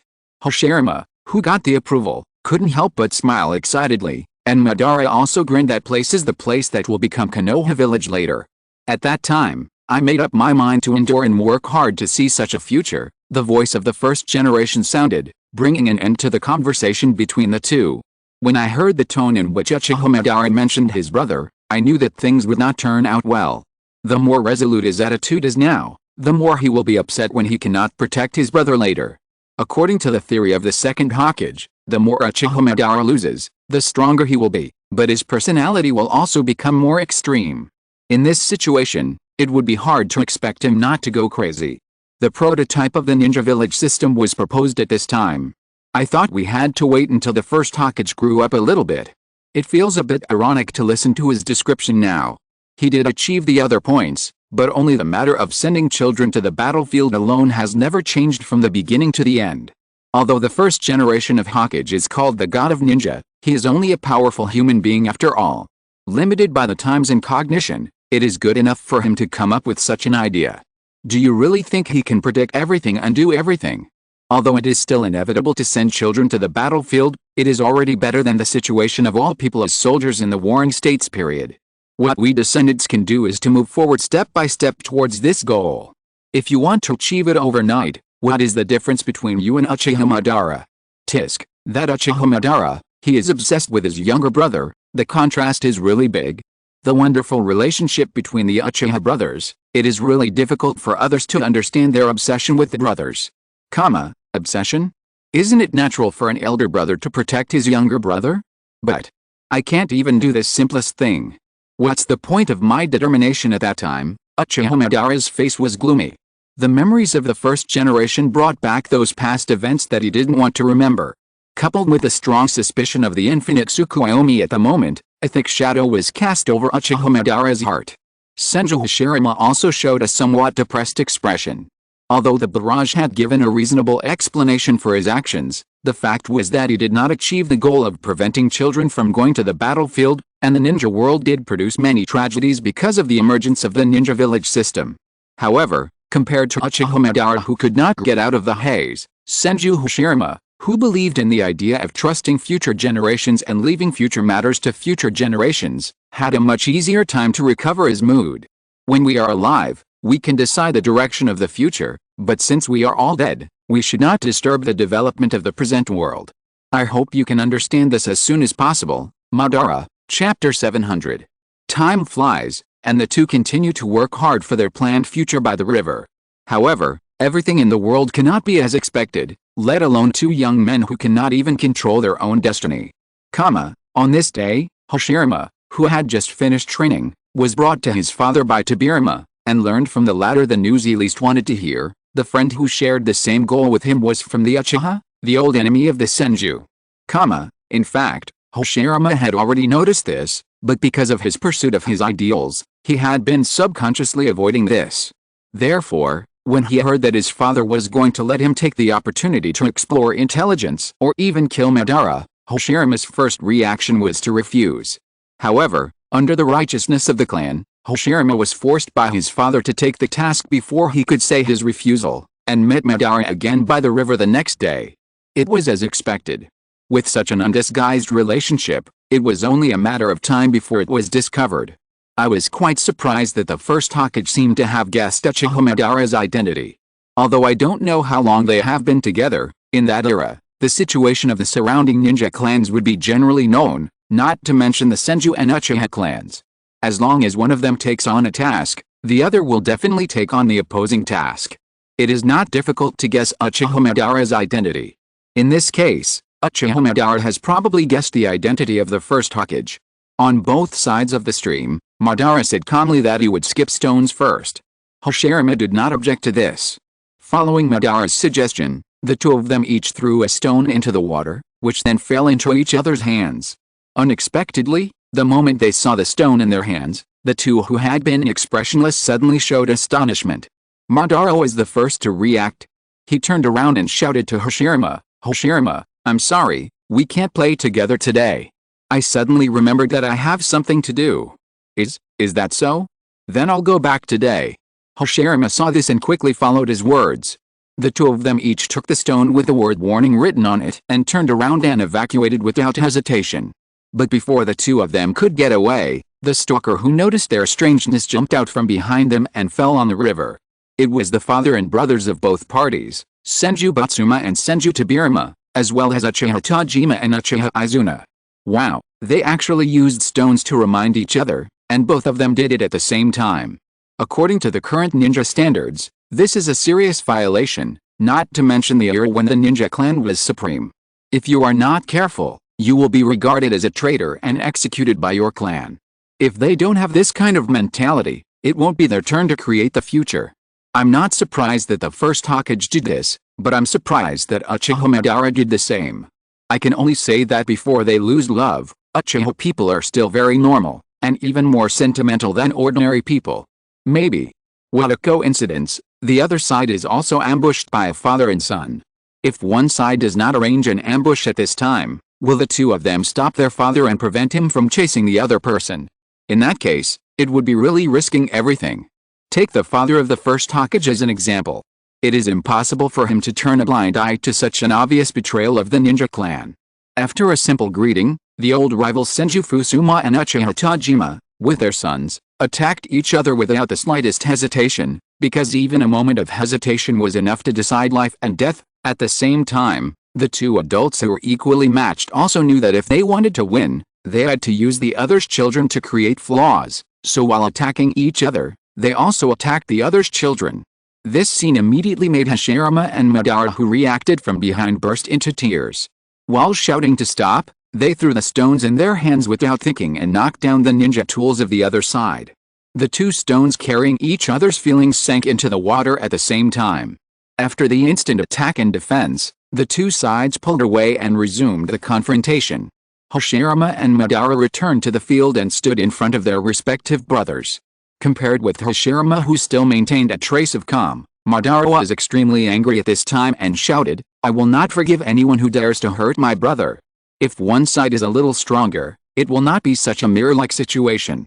It's too symmetrical." Such a fierce attack and defense. The ninjas of the Warring States period were all, do you fight like this when you don't agree with something? If you relax for a moment, you will immediately suffer defeat. I understand why it is said that ninjas who can survive from that era should not be underestimated. Zabuza, who thinks he is a benchmark of ninjas, would definitely not be able to get along with him in that era. Haha, why did you suddenly mention Zabuza? You also said that he is a self-proclaimed benchmark of ninjas, but the fact is that that guy has much richer emotions than ordinary ninjas. You can't use him as an example in any way. Well, let's put aside the rich emotions. Compared with the practice of fighting at the slightest disagreement in the Warring States period, Zabuza's habit of explaining and bragging is the biggest problem. This is not just him. It seems that ninjas in the new era have some bad habits in this regard. Tisk, these images on the sky screen are full of hidden meanings. The two stones were deliberately shown sinking to the bottom. Is it to express that the friendship between the first Hokage and Uchiha Madara has come to an end? You think too much? It's just an ordinary scene. After staring at each other silently for a few seconds, Madara restrained his anger and looked regretful. Hashirama, those beautiful visions that only fools believe in, it seems, will never be realized. Facing Hashirama's unwilling eyes, Madara sincerely said, "Although the time is not long, I am very happy during this period." Hashirama, Uchiha Tajima, was not interested in the exchange between the two. All his energy was focused on analyzing and judging the enemy's combat power. However, after Madara clearly stated that Hashirama was stronger than him, he temporarily gave up the idea of continuing to fight. Looking at Madara, who turned around and left without hesitation, Hashirama couldn't help but shouting, "Madara, you didn't give up, right? You and I finally have the same idea." End of this chapter. Thank you very much for reaching the end. Don't forget to like. Looking for more exclusive content and immediate access? Subscribe to our Patreon. Remember, every like, subscription, or donation encourages us to continue. Thanks to everyone, see you in the next video.